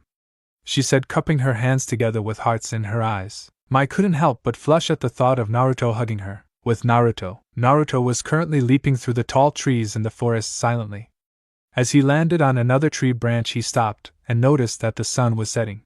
He then turned his sights on a village not far from his location and headed straight for it. As he landed on the ground, he dusted off his black cloak and formed a hand sign, creating several wood clones. All of you scatter and gather any info on the avatar's location and search for Zuko and Iroh. You have 1 week to gather any info on where their next destination is. Now go. The clones nodded before scattering in several different directions. After sending out his clones, Naruto made his way toward the village. He pulled his hood up to cover his face, passing the villagers who were used to people like him wandering and considering the usual visitors. After wandering around the village for a couple minutes, he noticed there was a bar and grinned, knowing that they were a good source of information as well as good places to have a little fun while digging for said information. Once inside, he looks around and saw all kinds of mercs, bounty hunters, thieves, and criminals that were on the run. Well, doesn't this place look lively? He mutters to himself and takes a seat near the bar stand and snaps his fingers, getting the bartender's attention. What cha need, buddy? The bartender asks in a calm voice. That depends. Do you serve anything light? Naruto asks while the man raises an eyebrow. The lightest thing we have is cactus juice mixed with mangoes, and we also serve green tea. Why? Can't handle anything heavy? He asks with a smirk on his face while Naruto chuckles. Oh no, I can handle my liquor, it's just that I'm trying to cut back. And also, Naruto pulls a trench knife, like the ones Asuma uses, out and twirls it in between his fingers due to the fact that 2 thugs were sitting in between him with daggers hidden in their sleeves. If I drink too much, I get this odd sensation to kill the first person that looks at me wrong, he says as he turns the blade in a reverse position and stabs it onto the table, making the 2 thugs jump out of their seats and back away from him, while Naruto smirked. The bartender's eyes widen when he saw this and chuckles, mainly due to those punks causing trouble around his club and starting fights for no reason. Wow. I think I just saw those 2 piss their pants when you pulled that blade out. You must be the real deal, he states as he hands the drink over to Naruto, who places 6 gold coins on the table, and the man whistles. Yep, definitely the real deal, he says as he took the money and put it in his pocket and left while Naruto took a sip of the liquid. Whoa. This isn't bad. Much better than that sake Jiraiya gave me, he muttered and continued to drink it until he heard a scream, leaped on the table, flipped backwards while a large muscular man was seen hitting the table hard and landed back on his feet with his drink still in his hand. Well, that was rude, he said and turned his head in the direction where man came from. He saw 5 thugs surrounding a female that seemed to be in her late teens to early 20s. She was 5 feet 6 inches with waist-length black hair that covered up her right eye and had a topknot that was kept up by a headband that was in the form of a skull. She wore a dark brown sleeveless bounty hunting dress that hugged her figure and wore matching tight pants and boots with it, and also wore a pair of fingerless gloves that stopped to her biceps, and on both shoulders she had red coiling snake tattoos. Her eyes were gray-colored and she wore gray eyeshadow. The thugs were grinning darkly and cracked their knuckles while she remained calm. Naruto narrowed his eyes and was about to interfere until he saw the smirk on her face and gleam in her eye, so he decided to wait and see what will happen. The first lets out a battle cry and charges at her with his fists reared back while she just stood there inspecting her nails. As he threw the punch, she nonchalantly dodged it and stepped to the left, making him stop and turn around growling. He charged again and tried to throw another punch, but she once again dodged it with the grace and skill of a warrior. The others tried to join in and tried to strike her in her blind spots, but she would just evade them like they were nothing. Naruto was watching and couldn't help but be impressed.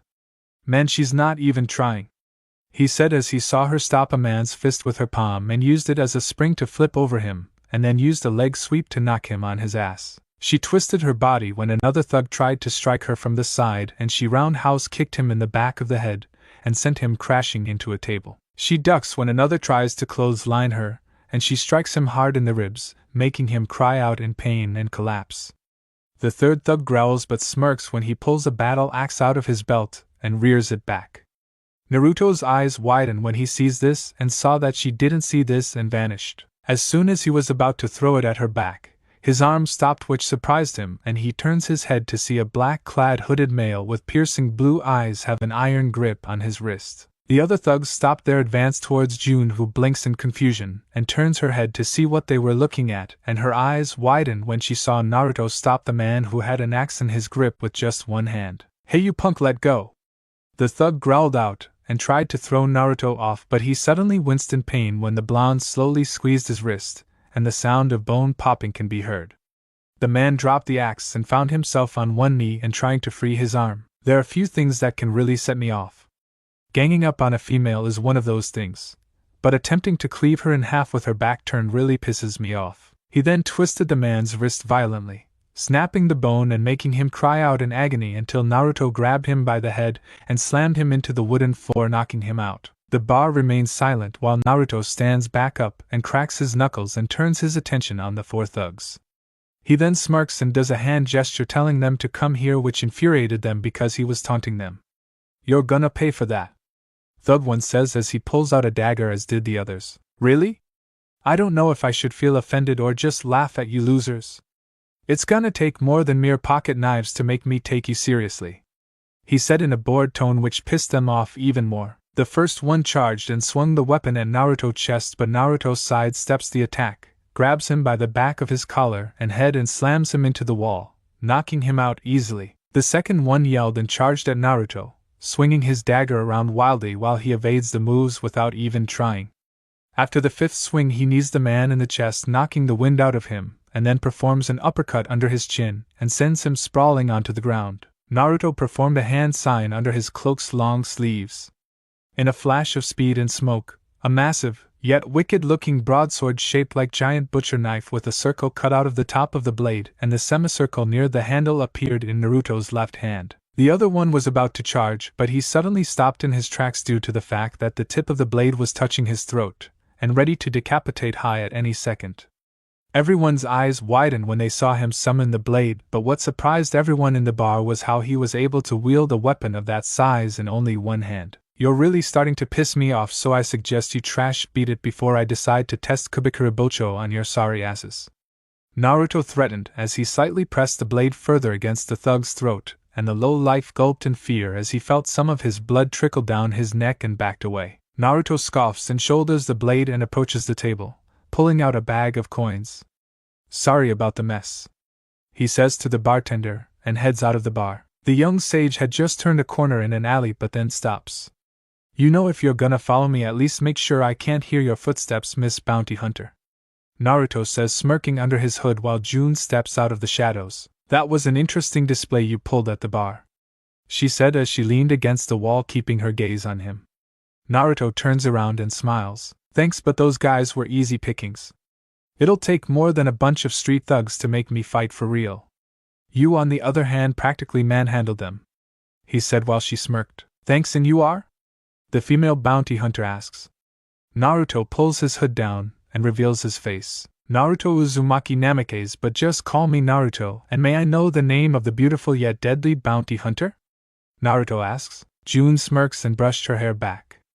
"The name's June." "So are you a bounty hunter?" she asks. "I'm more of an assassin, but I'm skilled enough to be a bounty hunter," he answered, twirling a Horatian kunai around his index finger, while she raised an eyebrow. "So what's a pretty and tough as nails girl like you doing hanging around a rundown bar full of low-class thugs?" he asks as he eyed her awesome figure, trying to get info on any bounties that are currently up. "Sadly, this town is bone dry on them, and the prices for most of them won't even be enough for me to feed my companion," she said and snapped her fingers. Naruto blinked for a while until a giant furry creature that seemed to be a combination of a giant anteater, a German shepherd, and a star-nosed mole leapt over the building and landed beside June, making the blonde's eyes widen. Whoa! What in the world is that? Naruto asked, as he never seen a creature like this before. June gave him a questioning look and spoke up. This Naruto is my partner. She's a Shirshu named Nyla. My father gave her to me when I was a kid and she's been with me since. Isn't that right, my little snuffly wuffly? She cooed, scratching Nyla behind the ear, who in return purred and nuzzles her master. Whoa, she's tough as nails, gentle and hot. Man, if Xover was here he'd be having a field day. Naruto thought while June pulled Nyla towards Naruto. Nyla, this is Naruto, she said while the Shirshu lowered her head to Naruto's level and sniffed him a couple of times. Afterward she nudges his hand, meaning she wanted to be rubbed, so Naruto rubs the side of her muzzle, making Nyla growl softly. Hey, I think she likes me, he said with a grin on his face while June remained silent. Nyla was never this forward to anyone else besides her. You must have a way with animals. Normally Nyla wouldn't act like this towards a stranger, she said. Naruto chuckles and pats Nyla on the head. Really? How would she normally react? Naruto asked. She'd strike you with her tongue, which has barbs on the tip, and paralyze you, she said with a grin on her face while he paled. Yikes. Well, it's a good thing I'm great with animals, huh, Nyla? Naruto said to the Shirshu, who snorts in agreement. That was when June climbed up on the saddle and looked down at the blonde. Well, as interesting as it is to see you and my partner get along, I have to get going, Naruto, though I hope we meet again, she said, getting a nod from him. Same here, oh, and before I forget. He reaches into his pouch and pulls out a Hiraishin kunai. Here. He tosses the kunai at June, who catches it. She looks at it for a second and raises an eyebrow. What do I do with this? She asks. That, June, is a special kunai that allows me to appear in the location it is at, meaning that if you throw it I will sense it and appear instantly, he said. You're kidding, right? She asks, and he shakes his head. I kid you not. Go ahead and throw it at that rooftop, Naruto said, pointing to the house close to them. June shrugs and throws the tri-pronged kunai at the roof and is embedded into it. She turns her head only to see Naruto gone, and her eyes widen, and once again turned her attention to the roof, and her eyes bugged out when she saw Naruto standing on the roof waving at her. How in the world did you do that? She asked while he picked up the kunai, landed on the ground, and approached her once again. I'd tell you, but it's a family secret, he said while she got out of her stupor. Oh, in that case, can I have it back? She asks. Naruto tosses it back and she puts it into a pouch she carried. Well, I have to get going, but if you ever want to talk or have me join you in another bar fight, feel free to throw the kunai down, and I'll be there in a flash. Until then, Ja-ni, my beautiful bounty hunter, he said, doing a mock bow and vanishing in a swirl of leaves. June stares at the location he was at and chuckles. I hope we meet again, Naruto. You seem like an interesting person to be around, and you're cute to boot, don't you think so, Nyla? She asks, and Nyla growls in agreement. Well, let's go, she said, and Nyla roared and leapt through the rooftops and into the forest. Thanks for watching this video.